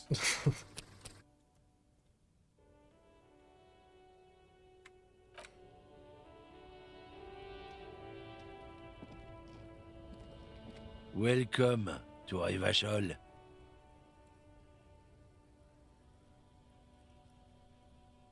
Why are you addressing my partner like that? Hey, I know Revachol, that's where we are. Don't you welcome to Revachol me. My grandfather came here from a 3,000-year-old racist isolationist culture, while your ancestors came to this island a mere 300 years ago. Every school of thought and government has failed in the city, but I love it nonetheless. It belongs to me as much as it belongs to you. You tell him. What's happening? You sound angry, Kim. It's men like you who keep Revachol divided, making it that much harder for everyone to climb out of this post-war limbo. So we are in limbo. Oh, come on, man. I just said, welcome to Rivachol. It's a lorry driver thing. I know exactly what you meant. You think my kind doesn't belong here, that I should watch myself and behave. But you see, I'm an officer of the RCM. It's actually my job to make sure you behave. I would advise you to remember that. Silence. The air between them becomes tense. Esprit de corps, your partner needs backup. Now's your moment to shine. Fucking A, Kim. I've got your back. Give the lieutenant a punch on the shoulder. Well, I think we all learned something here. Smile at the lorryman. Now that it's settled, we have a couple of questions. You two make a cute couple. You know that? The lieutenant exhales and resumes his regular calmness. Now that that's settled, I have a couple of questions. Whatever you say, officers. Smell. He smells of heavy motor oils in his breath, or high tar content cigarettes. Probably Astra Whites. I found this mug in the trash. Show the man. Yours? Oh man, that's great. Look at that guy go. Haven't seen anything that funny in a while. Is it yours? God damn. Thanks for that, but no, it's not mine. Logic. He doesn't live in Martinez. What was that argument all about? It's about biological determinism, natural law, the sorting of the races. Not the most popular topic nowadays, with a coalition in charge and all. You might want to change the topic. That is, bury your head under the sand like common sheep. Half-Light. Change the topic. The way he says it makes it almost sound like a threat. I get it. As someone has to be the unpopular guy. Oh, so you're just a racist. It makes sense. To be honest, I can't really remember what that means. Please explain. On second thought, let's talk about something else. People who've studied these things say that you and me are superior by design.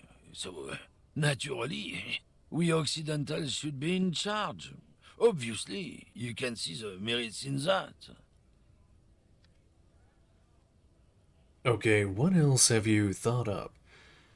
Yes, I can really tell you're a prime example of superior design. Alright, I've already made up my mind. I want to hear it. Jump ahead. What else have you thought of? So, lately we Occidentals have experienced an unfortunate downturn when members of the superior race cease to believe in their innate superiority. They stop competing for resources. Yeah, what's the problem with that then? The problem? The damn Kips are showing a real good game lately. Same with the mosquitoes. And the other introduced species too. They're on the precipice of cultural victory. Oh, wait, what's this cultural victory? Uh-huh, say nothing, right? It's what the Kips of Boogie Street are going for, right under our noses. And the others too, on the radio. Heard any chansons lately? Heard any motetos or leader? No.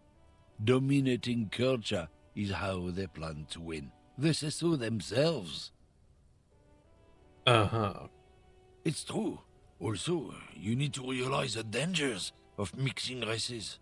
Who knows what might happen? if people don't stay in their birthplace? You might end up with a new subrace, with unknown characteristics, leading to extra competition. That's why you've got to control the offspring. No, we found it. We found the least racist Trump voter. Yeah, I think I can get down with racism. Yeah, I'm not down with this, so why don't you go fuck yourself? Okay, sure, whatever. I'd rather get down with racism. Good. If we, the evening people, pull together, we can form a bulwark against these troubled times. Root out the forces that seek to undermine the well-being of our people. Lieutenant Kitsurangi's stern expression remains unchanged, but you sense he can't be happy about this turn of events. What are you hauling? Oh, not much anymore. I'm here to pick up some cargo, but the dock workers are on strike, so it's a sit and wait on your ass situation. Wait, so how long has this been going on then? What kind of cargo are you supposed to pick up? Apples. Apples? Yeah, apples. I take it you had other questions? Rhetoric. Failure. He gives you the runaround. Let's be honest. You were bested. Got a smoke? I salute you, compatriot. Defenders hell of yeah. the evening lands have to stick together. Light up, brother. Ward off those jungle spirits. See, being racist pays off. You get cigarettes. Electrochemistry. Whoa, jackpot. Racist jackpot. You're lorryman, right? What's your stance on drugs? Drugs? They're shit, man. I don't let anything pollute my body. He takes a long drag of his cigarette. Why not? You smell of booze and cigarettes. What's the different about narcotics? You know where that shit comes from? Sarah Mirizza, Safre, Ilmara. They take the money from our local junkies here and then use it to outcompete us in the manufacturing sector. They know they can't beat us in a fair fight, so they have to get us to weaken ourselves somehow. It's racial sabotage, racial economic sabotage. Hold on, but they make Al Ghul, alcohol, in Ilmaran too. I was told they do. So, I am the superior race scientist. So, I take it you're not smuggling drugs out of Martinez. Listen, I agree. It's your responsibility to keep this poison off the streets of Revachol, right? That's all I need to know. Al Ghul. I don't go for that foreign piss. Proper booze is made in Mundi. Or sometimes I like a dram of that Yugograd vodka. Koikos and worse much, but they do no booze. So, I take it you're not smuggling drugs? Not in, not out. I'll never betray the purity of my tribe. So you're telling us that you don't know anything about drug smuggling through Terminal B? I don't know shit. And if I did, I wouldn't tell you. He puffs on his cigarette. Then, what are you still hanging around here for? Most other, Camoneers, have left. What do you think? I can't leave the lorry unguarded. Stuff's been getting looted lately. It's those little kips sneaking around at night. If they touch my stuff, the bosses will be on my ass like ass cancer. Reaction speed. There was a bunch of spilled boxes in the back of a big lorry nearby. I did see one lorry with the trailer doors open on my way here. Do you know what happened? Yeah, I knew that guy. He was an honest driver who loved his country. We were having a good debate about genetics at the Wheeling in Rags when some kip boys smashed his lock and took damn near everything. Lost his fucking job over it. Since he left, I haven't had anyone to talk to. Bad for him, I guess. Serves him right. It's a fucking travesty is what it is. The man shakes his head, dismayed, furiously pulling on his cigarette. If it's not you, then who's running drugs through Terminal B? Isn't it obvious? Fucking Sealang, that beady-eyed South Samaran. His little side business is a scam.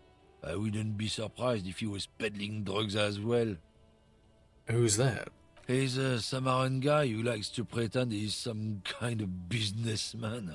Really, he's just selling his employer stuff. Stuff he stole after he broke the seals on his Humanox lorry.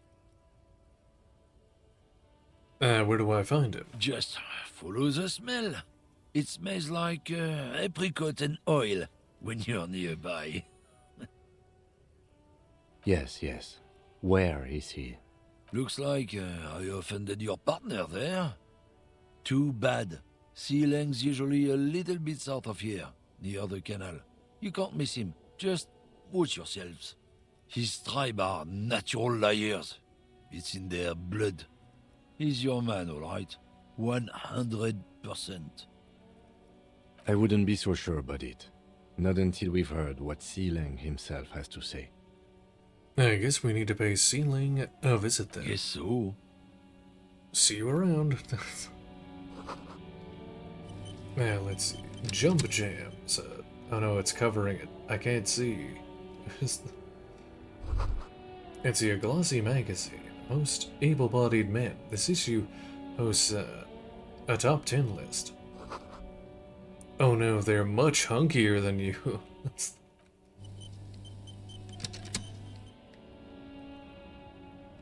When you said before that you were down with racism, Oh no. was it meant in earnest? Or were you just trying to win his confidence? Relax, I was practicing the time-honored technique known as the lie.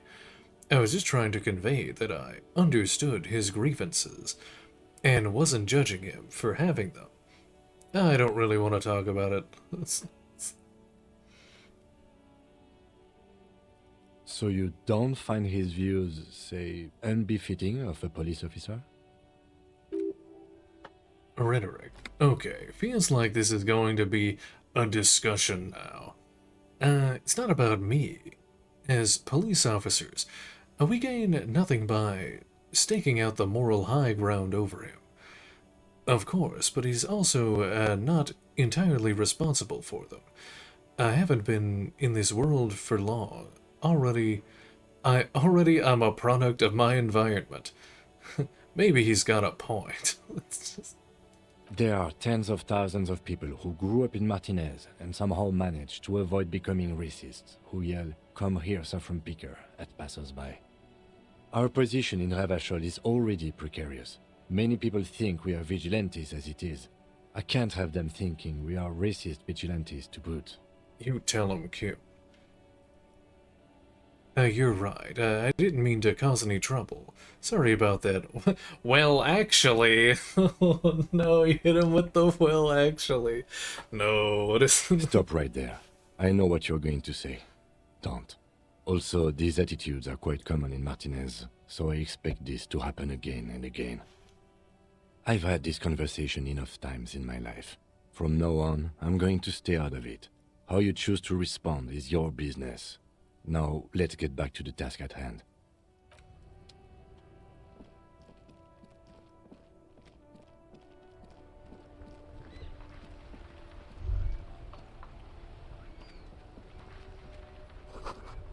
Stop between those trucks down there. Smokes, you got 'em.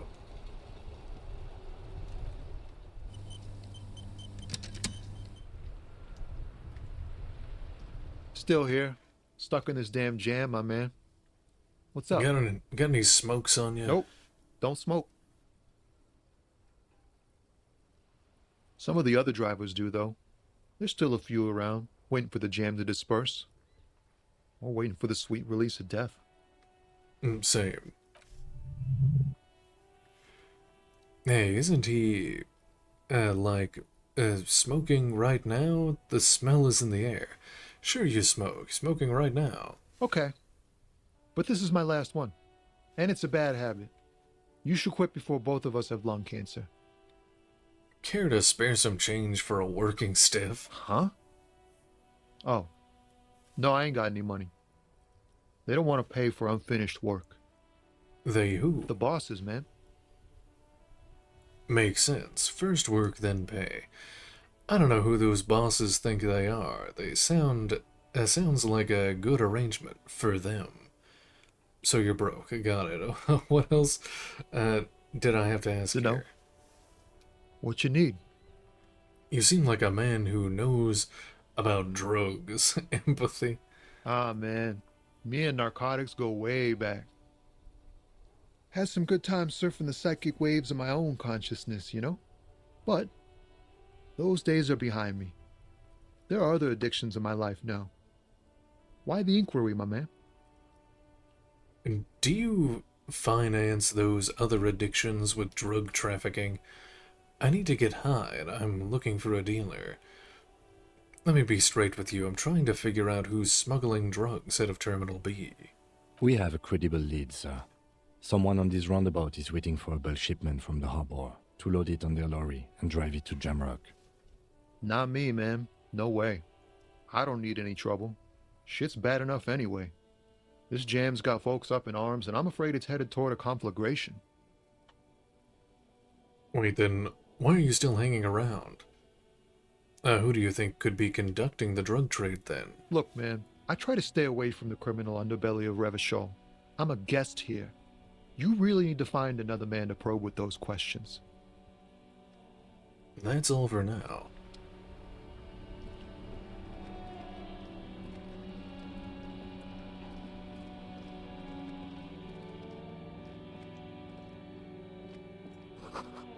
Let's see. A helpline to the company that controls the drawbridge. Hot air rises from the sewer, sour, acidic, and strangely comforting.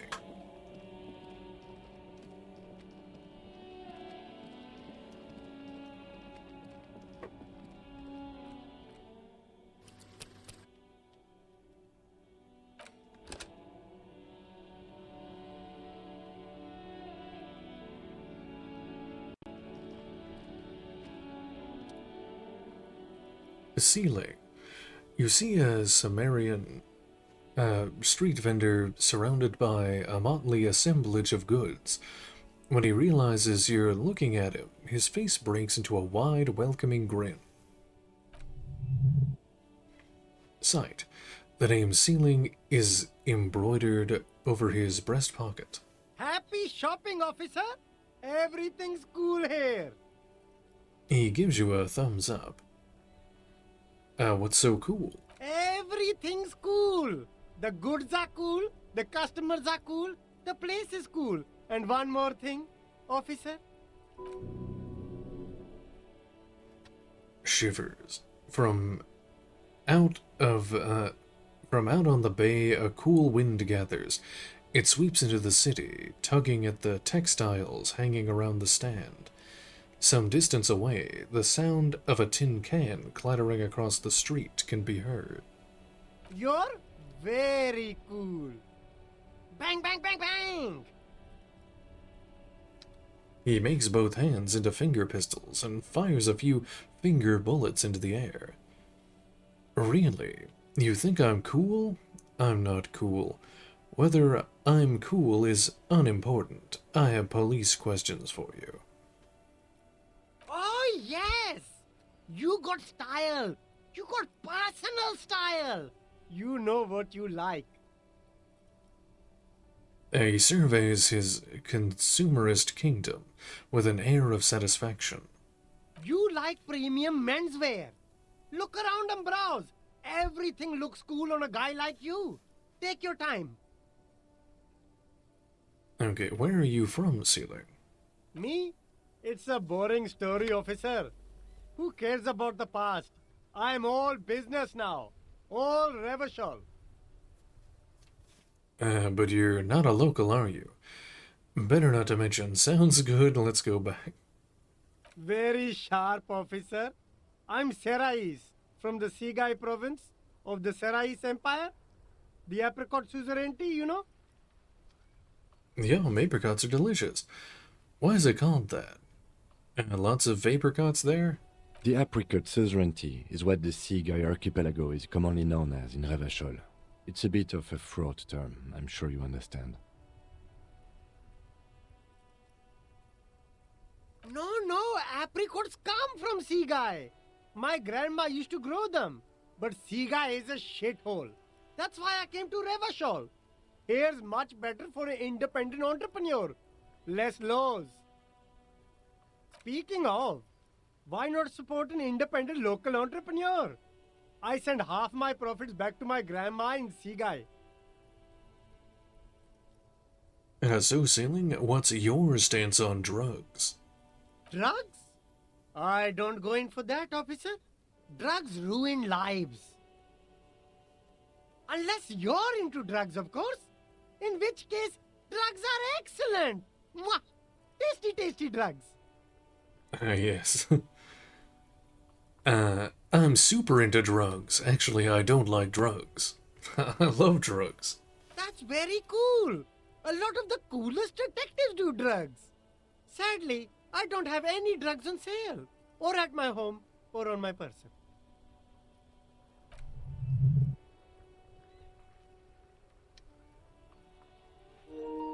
And let's see, sir. It appears to be true. No drugs in sight. Not in the box of sunglasses or under the speakers.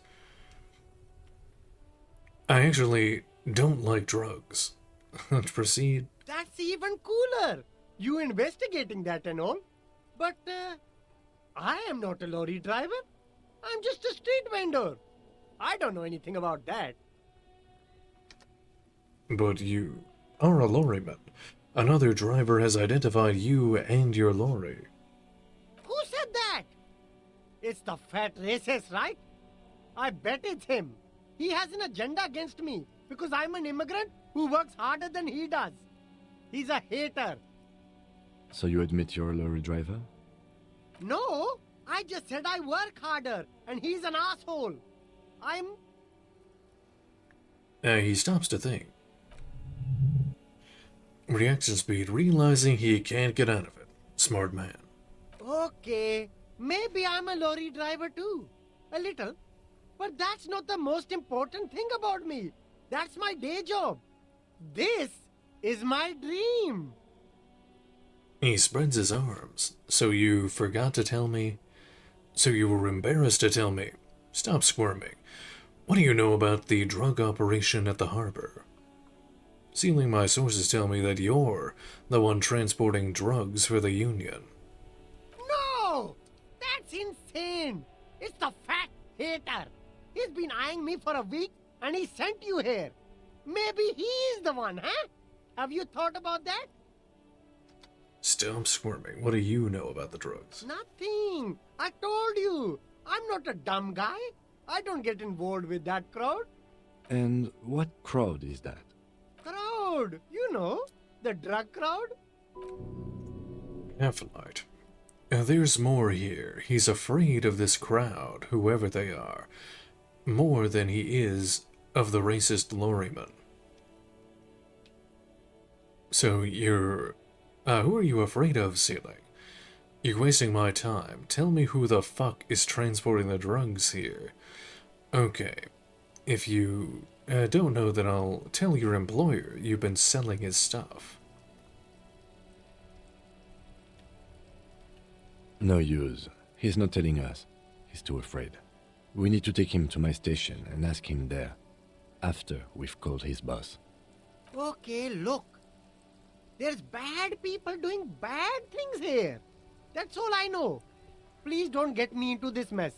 I spent 15 years working my way up. Logic, here we go. And there's a tiny bit of truth on the table. Zoom in on it. If you don't want to get into this mess, raise your voice. You have to give us a reason to move on. We're buddies, Ceiling. Help us out. No one else, will know it was you. It's a she, okay? The other drivers call her the lady driver. You're better off staying away from her. The way they talk about her, she's no lady. Reaction speed. Interesting. Could this driver be connected to the Hardy Boys? Who are the other drivers who talk? All of them. I don't know. I told you all I know. Are we cool now? I really want us to be cool now. Who exactly is talking about this lady driver of yours? The racist or the other one with the tattoos? All of them. Even the ones who've left. I don't hang out with them. I don't remember who has tattoos. She. Where is she? I haven't met a woman on the roundabout. There's one by the statue of that king. I haven't gone near her. And I won't either. The third driver. We haven't talked to her yet. Where exactly is she? Near the horseback monument? In her lorry there. But I don't know if it's her. Are we cool now? I think we're cool now. Could she be associated with the Hardy Boys? I don't know. I'm not local. I don't know anything about that. Okay, we're cool. All right. I scored. Let's cap this off with a purchase. You can walk away from here with funky sunglasses, detectives. Both of you. You deserve it. Let's see. Rhetoric 17%. Persuade him to give you some money. -1, poor underprivileged grandma. +1, ratted out the lady driver. Let's see things. Let's see. Everything's Do you have anything cool else? here. No, that's it.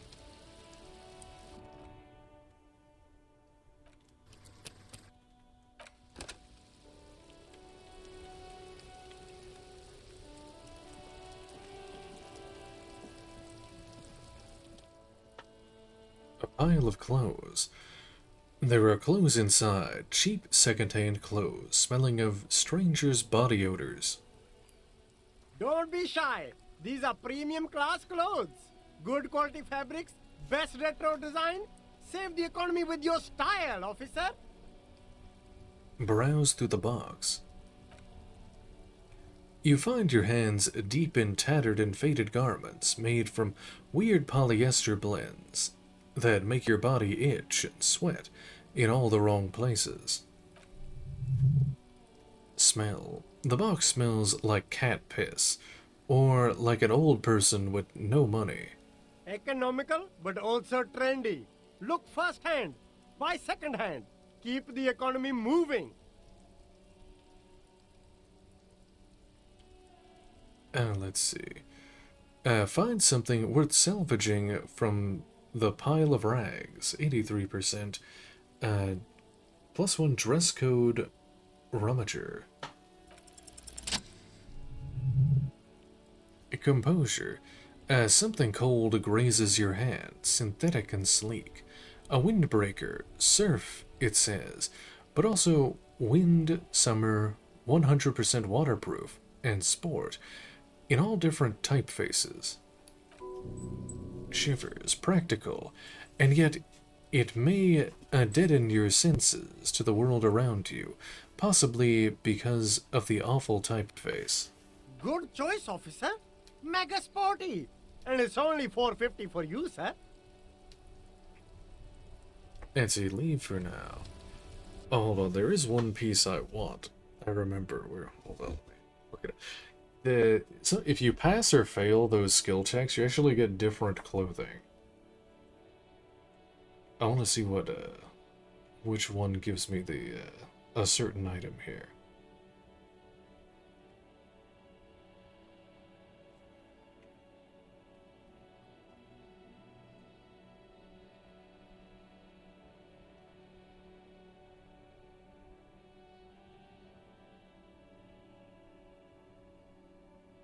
Let's see. Ah, there it is. No, an ad. Get away.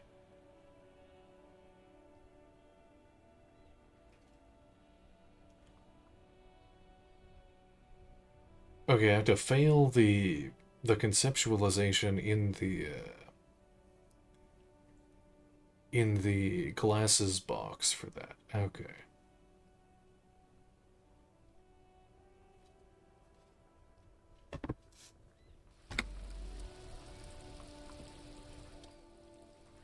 Let's see. Found sneakers on a pedestal of speakers. Actually, yeah. You see lowly defeated speakers, thralls, slaves basically, perched atop them like conquerors surveying the land. A pair of found durable wear sneakers, Ultra Series. I can see you with taste for luxury, officer. Can't keep your eyes off those sneakers? Inspect the sneakers. A pair of found Ultras. The design is impossibly sleek and simple. A futuristic silhouette with a sleek monochrome colorway, a jet black upper, and a silver-lined midsole. Those sneakers, mister. Those sneakers are the latest found sneakers. Super air, super fine, super cool. Only 50 real. A rhetoric. Only that's madness. Inspect the speakers. These once respectable speakers have been conquered, reduced to a mere prop by the indomitable found ultras atop them. Sight. A small heat emboss on the veneer reads, Solidarity Aid from the People's Republic of Samara. The speakers themselves don't seem to display any magical qualities. No, don't look at the speakers, officer. Look at the sneakers. The sneakers are the stars here. But I already looked at the sneakers. What about the speakers, though? Doesn't anyone want those speakers? Poor little speakers, pet them. No, don't pity them, officer. These are old Samaran garbage. Don't even look at them. Check out these super cool, fun ultras instead. Can't I just buy the sad, conquered Samaran speakers? No way, officer. These aren't for sale. They're bad speakers. Lo-fi socialist junk. But I need some speakers. That's why I want them. I think I might be lo-fi socialist junk myself. You're right, I don't have time for junk. I lead a luxury life. Well, if you want them... But see, they are the pedestal for my sneakers. If I let go of the speakers, where will the sneakers go? I can't leave premium lifestyle sneakers on the ground. If, on the other hand, you wanted to buy the sneakers too, I could maybe throw in the speakers for little extra. 50 cents? Damn, so you have to buy the sneakers first. Let's see, I need 50 real to buy that, but they give me +1 reaction speed, +1 hand-eye coordination, -1 encyclopedia. I don't even have the money to buy those.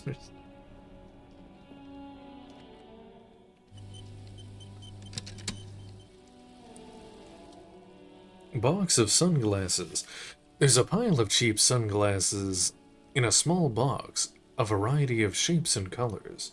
You like sunglasses, officer? I've got the latest styles right here. Let's see. The vendor takes a pair of sunglasses and sticks them under your nose. Try on the shades. Abort, these are hideous. What's more, they don't even fit your face. You can feel them pinching your nose and chafing against your brow. Damn, officer! You look like a mega secret spy. Very secret. They're practically made for you. I'll let you have them for 2 real and 50 cents. Electrochemistry. They're perfect for concealing your bloodshot and baggy eyes. Composure. It's going to be very difficult for anyone to take you seriously with those things on your face. No, you are definitely not buying those. The lieutenant gently removes the glasses from your face, setting you free again. Don't tell me what to do, Kim. I like those sunglasses. You're right. I'm too sensible for those. Are you sure? But they look so good on you. You should think this through, officer.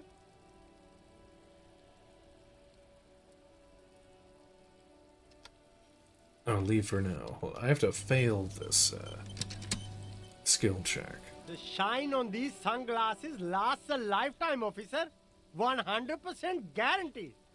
Rummage through the box. Let's see. These are all boring third-rate ho-hum sunglasses made of cheap ceramic plastic. The kind of plastic that melts in the sun. These are all first-rate sunglasses. Premium design, superb material, very cool. UV resistant. These will definitely keep your eyes safe and cool while doing your dangerous police work. Now let's see. 42%. And try again. Maybe you can find some interesting sunglasses in the box. +1 dress code. There we go.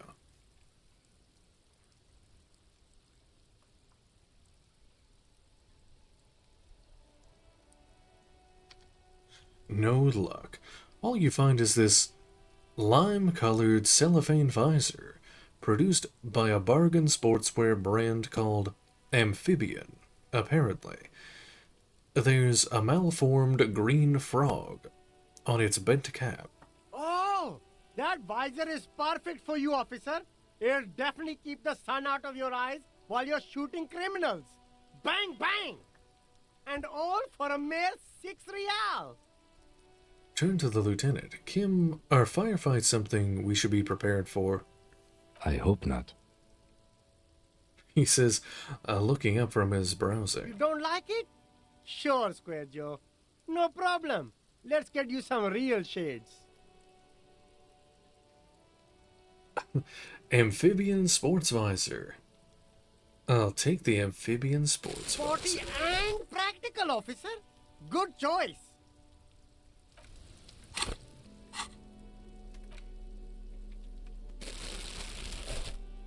Yeah.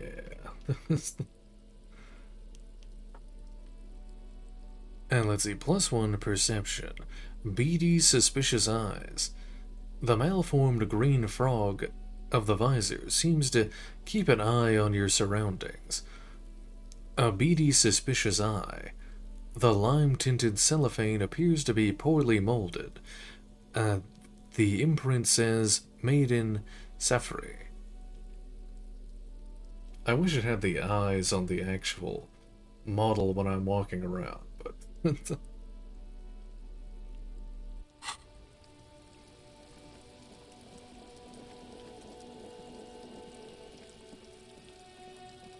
Can I get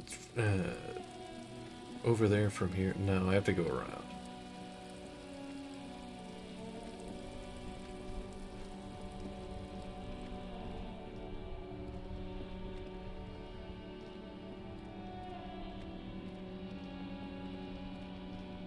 Wait, where's this taking me? Yes.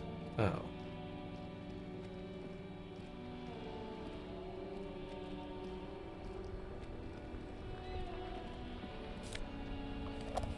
Oh, I got some some cigarettes. I didn't know those were there.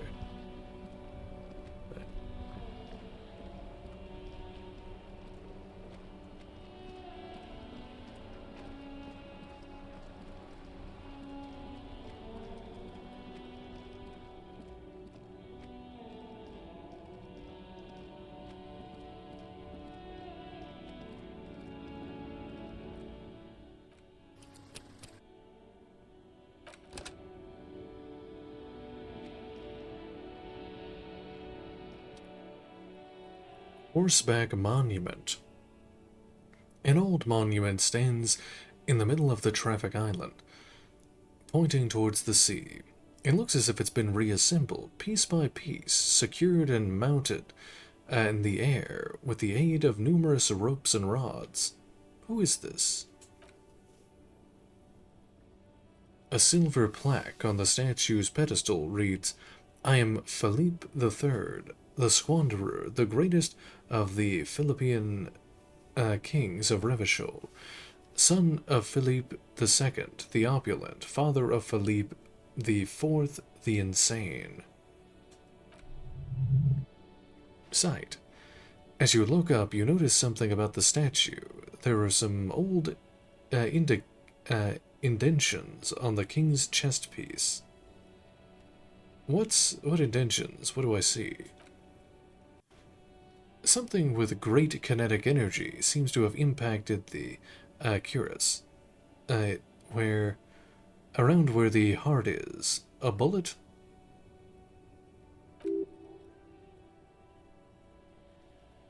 Visual calculus. Someone shot him in the heart. Interesting. Lieutenant, has someone shot the king? Point to the indentation. Okay, I can't see it, but I take your word for it. What do you think? Well, Martinez is riddled with bullet holes. This place saw a lot of action during the revolution. But the statue is recently renovated, so maybe a joke? Target practice or a political statement? Yes, a practical joke. Target practice. Political. It's a king and he's shot. None of the above. Maybe it's connected to the murder. Why not? What this shows us is guns aren't too uncommon here, and people still shoot them, sometimes at kings. He takes a note in his notebook.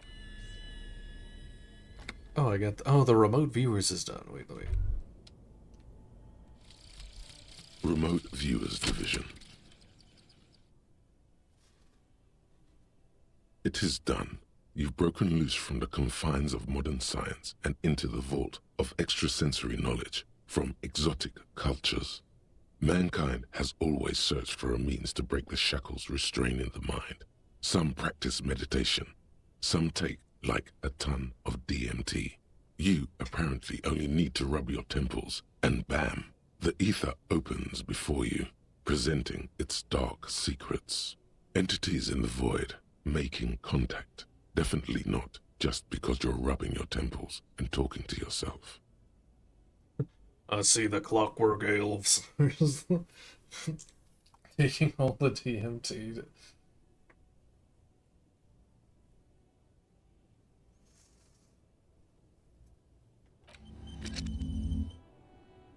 That gives me -1 difficulty to all psych passives. -1 drama gullible hack.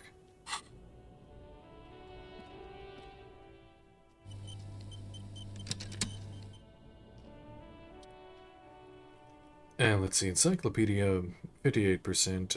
What did this king do? +1 heard crater story from Renee. +1 reality lowdown gotten. No. What did he do? You have no idea what you did a week ago. How would you know what this guy did many centuries ago?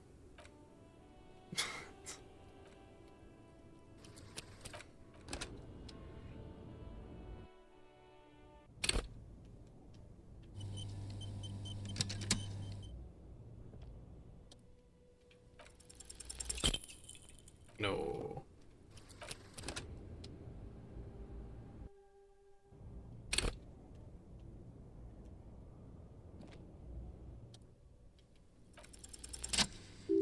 There we go. Even by the standards of the Philippian kings, old, sumptuous Philip was known for his profligacy. In what way? Well, he blew through the whole national treasury, starting with the decline of one of the penultimate century's greatest superpowers, the suzerain of Revachol. His own maladministration foreshadowed the fall of the monarchy during the anti-centennial revolution, and into his family line and the monarchy of the Insulindian Isola. How did he manage to blow through the entire national treasury? Stories have have it that he had his bedroom converted into a treasure chamber where he stored unfathomable wealth. Curagrins, bars of gold, ornate weaponry, armor, and various chalices.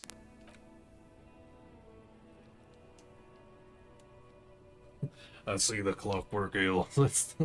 That's a true classic Alex Jones a bit thing. I think I forget what, I think it was Joe Rogan when he first mentioned that, or at least when I saw, I'm sure he's probably mentioned that on InfoWars before that at some point.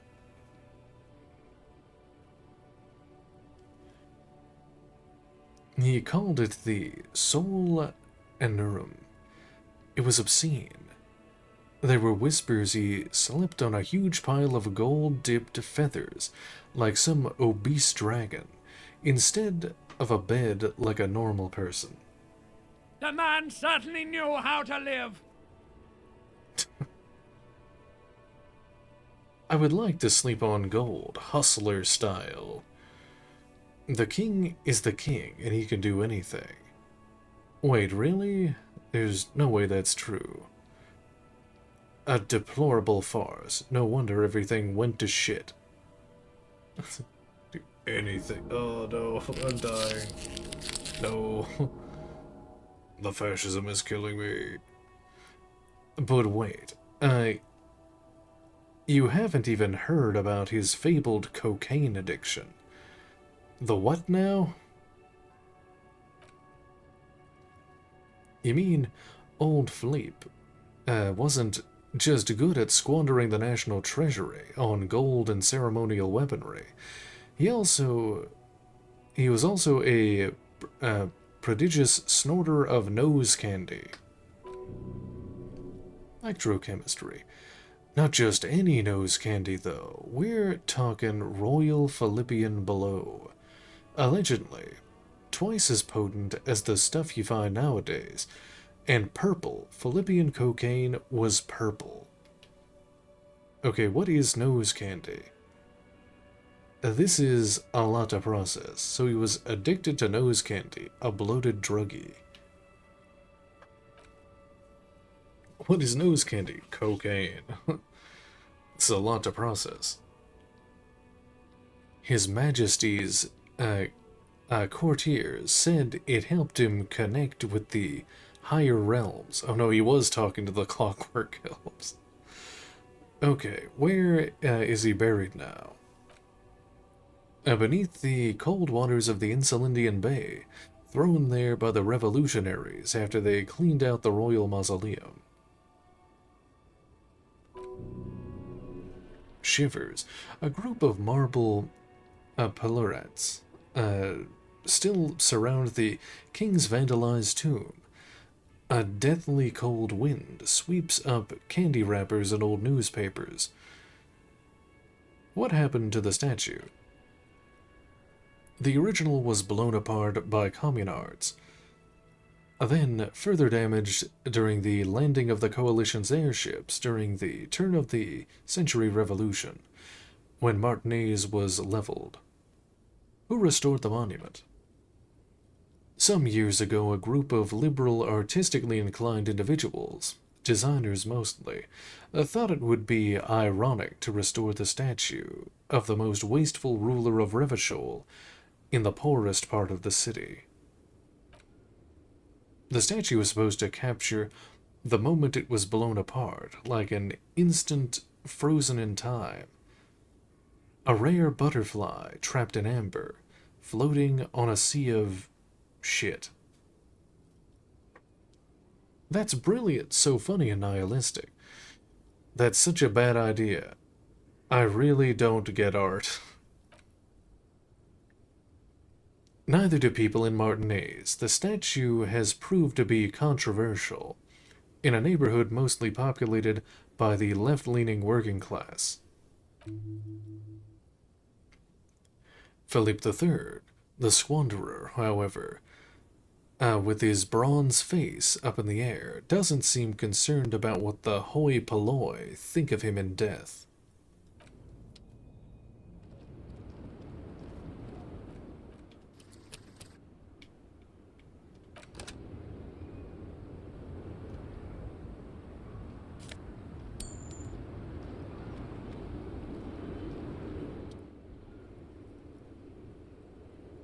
The small wrinkled woman does not greet you.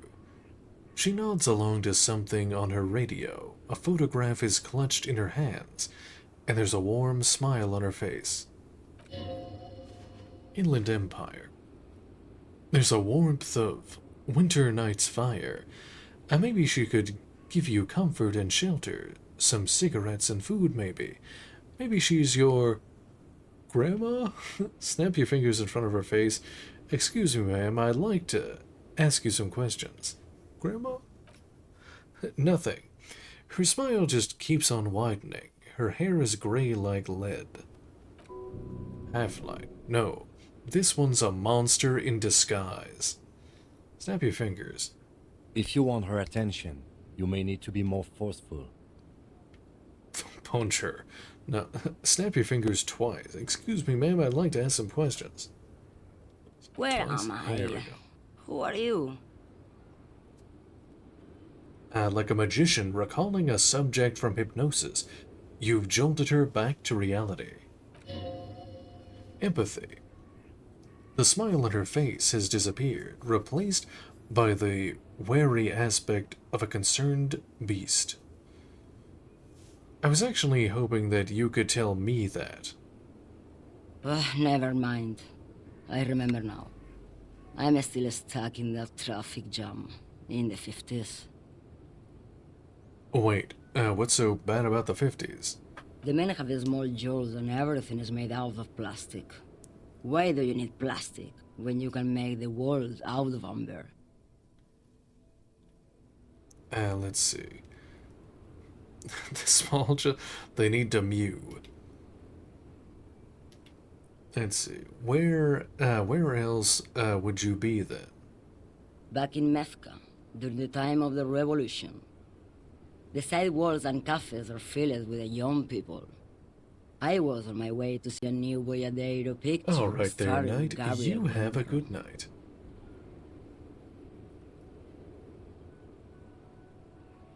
Until you came along, that is. Let's see. Who's Gabriel? This is Gabriel Buenguerro. Buendero.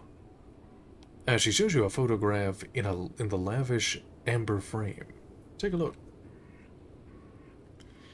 A strikingly handsome man looks straight at you, his head crowned with a wide-brim hat.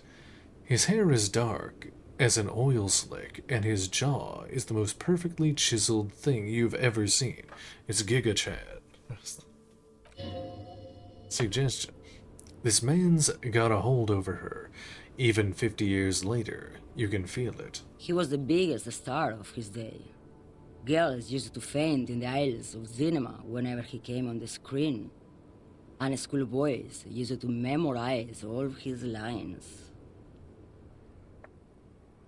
So I take it you were in Mesk when you were young. Someone was. Someone. Are those not your memories? They are someone's memories, boy. What difference does it make if it's me or not? They're beautiful. That is all that matters. Beautiful and true. And they will win. They're coming for this, you know? All of this. Empathy. She seems to derive some bitter pleasure from this strange thought, as if the past will one day wipe the present away, like a tidal wave approaching. Sorry to interrupt your dreaming, ma'am. I wasn't dreaming. I was there, Loman. It was early spring, and the man behind the black sun had just come out. The posters were 20 meters tall. Everything was golden. Her eyes narrow, and she appears to take your measure. While you, people, were tearing each other apart over your petty little revolution, in Meth, it was a golden age. As you right, I have some other questions for you. Police questions. Why not, Harife? It's not like I have anything better to do in this hellhole. As she settles back against the railing of her motor lorry, behind her, Mountains of memorabilia, photos, and knickknacks line the dashboard. Inland Empire. There's something off about this woman. Tell her to show you the soles of her boots. Maybe she was at the hanging, somehow. What are you hauling? Diamonds. Diamonds, really? Of course not. But wouldn't it be marvelous if I was? Okay, but what are you really hauling? Whatever stupid things they put in the lorry, I imagine. So you don't know what you're hauling in your own lorry? I quit concerning myself with that a long time ago. Besides, I don't drive the lorry for the cargo, if you know what I mean. Electrochemistry. She says that as if it's something narcotic is the real reason. Wait, so you get high off of driving a lorry? What if the cargo is contraband? I guess it makes sense. Oh, it's so much more than a high where I go, Herife. It's low. I go to the bottom. She closes her eyes in reverie. Electrochemistry, yeah, it's definitely some kick, some terrible kick in the dark. A sleep kick. Perhaps you can find out later. What if the cargo is contraband? Then it's contraband, Lawman. What? Do you want to take an old woman in? Be my guest. Lock me away like Bad Hand Hermenegildo. I still don't really understand this whole Bodero thing. Of course not. To truly understand the Boyadero, you need to listen to On the Western Plain. Okay, what's that? It's an old ballad about a young girl who falls in love with a daring boyadero. He promises to marry her as soon as he returns from the Western Plain. I'm guessing that doesn't happen. And they live happily ever after? Don't be stupid. The boyadero returns from the Western Plain a changed man, one night. As he and his beloved are out walking along the river Margaret, she pleads with him to give up his riding and settle down. I think I see where this is going. So the boyadero strangles his beloved and throws her body in the Margaret. Then he rides off, because the Western Plain is calling to him. That's not where I thought this was going. Not solemnly. A beautiful song. The most beautiful. A true boyadero needs a whole horizon to himself. He can't be tied down by man or woman. His beloved was selfish. She didn't know what it meant to love a boyadero.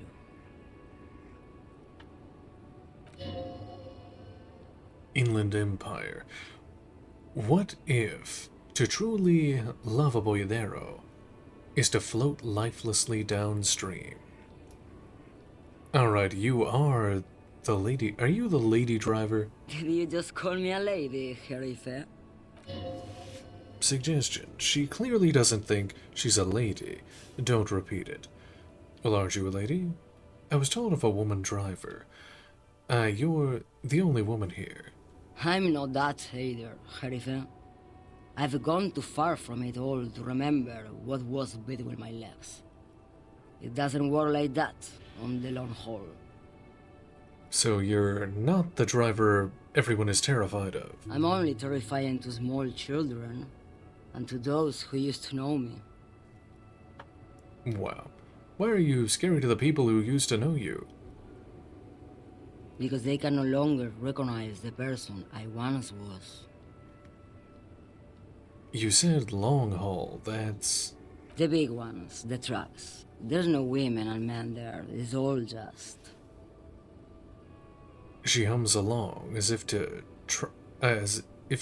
a track on repeat. In the middle of this town, there's a ghostly motorway. It takes all the people where they want to stay. Shivers. You feel very cold suddenly, as if standing face to face with a terrifying adversary. Then, the feeling dissipates and all you see is an aging woman. Conceptualization.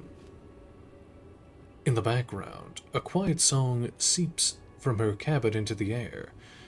You don't hear any vocals. Then who is the female driver I was told of? How should I know? Do I look like I spend a lot of time with the other communers sniffing around when I have my movies to go to? That's all I need to know about that. Before I came, you seemed away. She's just a distracted old woman. We should maybe let her get back to her things. Logic. So he doesn't think that she's the lady driver. You hear that, Lowman? I don't think your partner likes you spending too much time with me.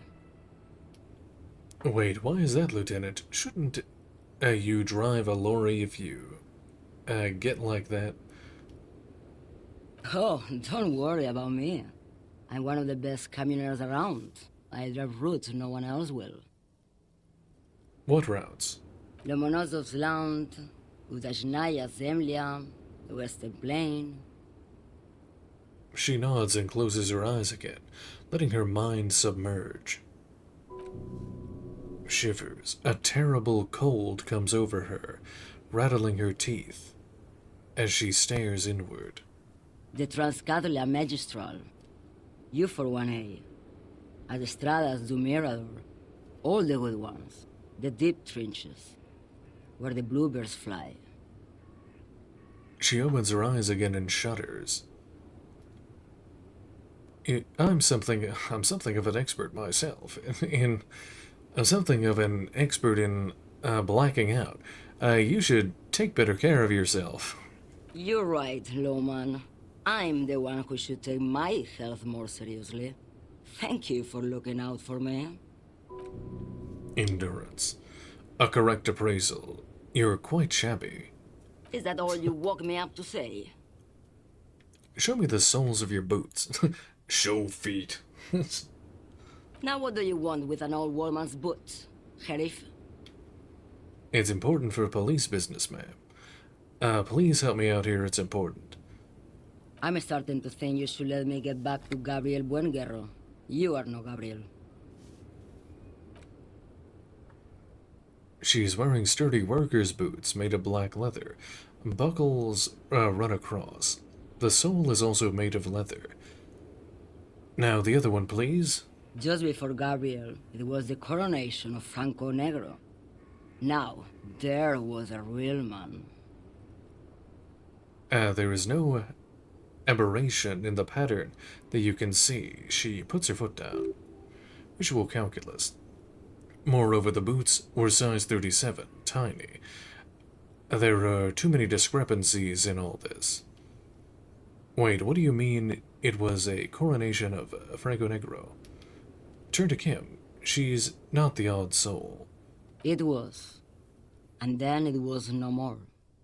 And I was no longer holding my father's hand. He was no longer descending the stairs in Ryle. The crowd had gone silent. Perhaps it was another Sheriff who came and woke me up, looking at my boots, asking questions. Or perhaps it was one of the others in this carnival. I don't remember. Composure. As she says carnival, she gestures to the canopy square. With the statue and the machines. The empty square. I'm getting too tired. Oh. Let's see. Turn to Kim, she's not the odd I soul. could have told you that from just looking at them. The size is 37. The feet of a little girl, they fit well on the pedals. You seem like a woman who knows a thing or two about drugs. What do I need drugs for, Lowman? What I see, what I feel, the great adversary, no drugs can compare. The adversary? Yes. There is a protagonista and an adversario. I am on the side of the adversary. There's no coming back from that hole. Rhetoric. Those effets are familiar somehow. The great adversary, the great unrest. Half-Light. I don't like the sound of any of that. Sounds like a horrible drug, the worst of them all. Oh wow, thank you. Celia inside, thank you. Very much for the follow. Oh, and I just hit a goal of 130 followers. Wow. Welcome. I don't like the sound of any of that. Sounds like a horrible drug, the worst of them all. That's not really what I was getting at. Where could I get my hands on an experience like that? If you don't know, Oh, as she flicks her wrist in a gesture of casual dismissal. What is that you're hauling exactly? I wanted to ask if you're interested in smuggling some drugs. why would I want to do that? Uh,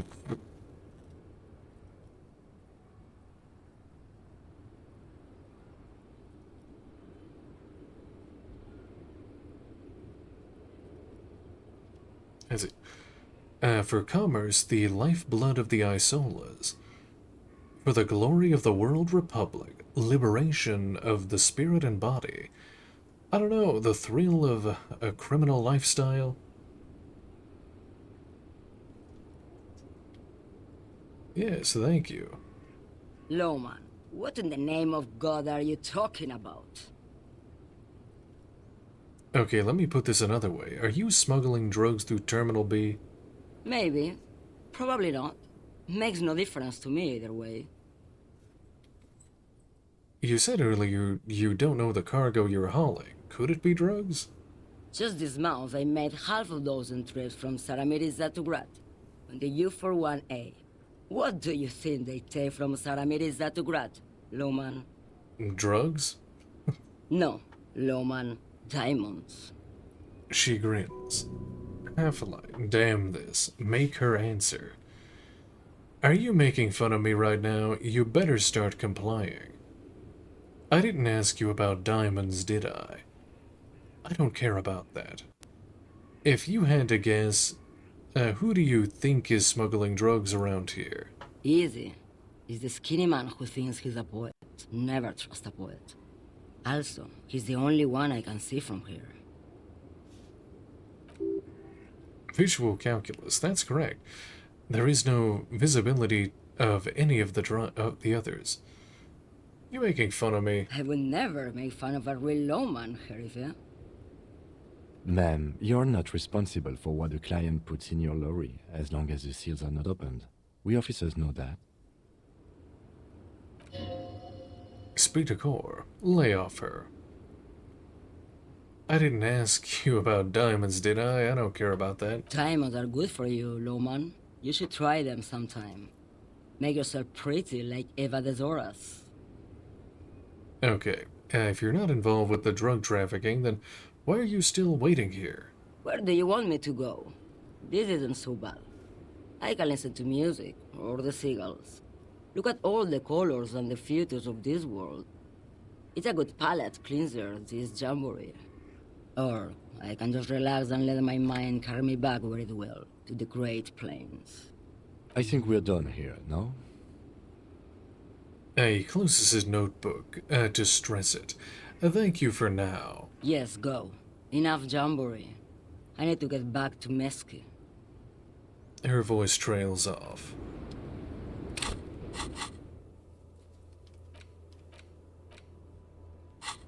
Alright, there we go.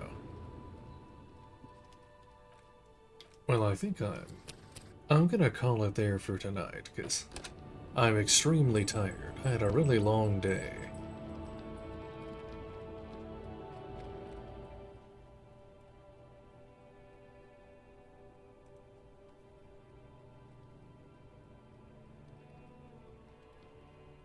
Alrighty, well, thank you all very much for watching, and have a good night.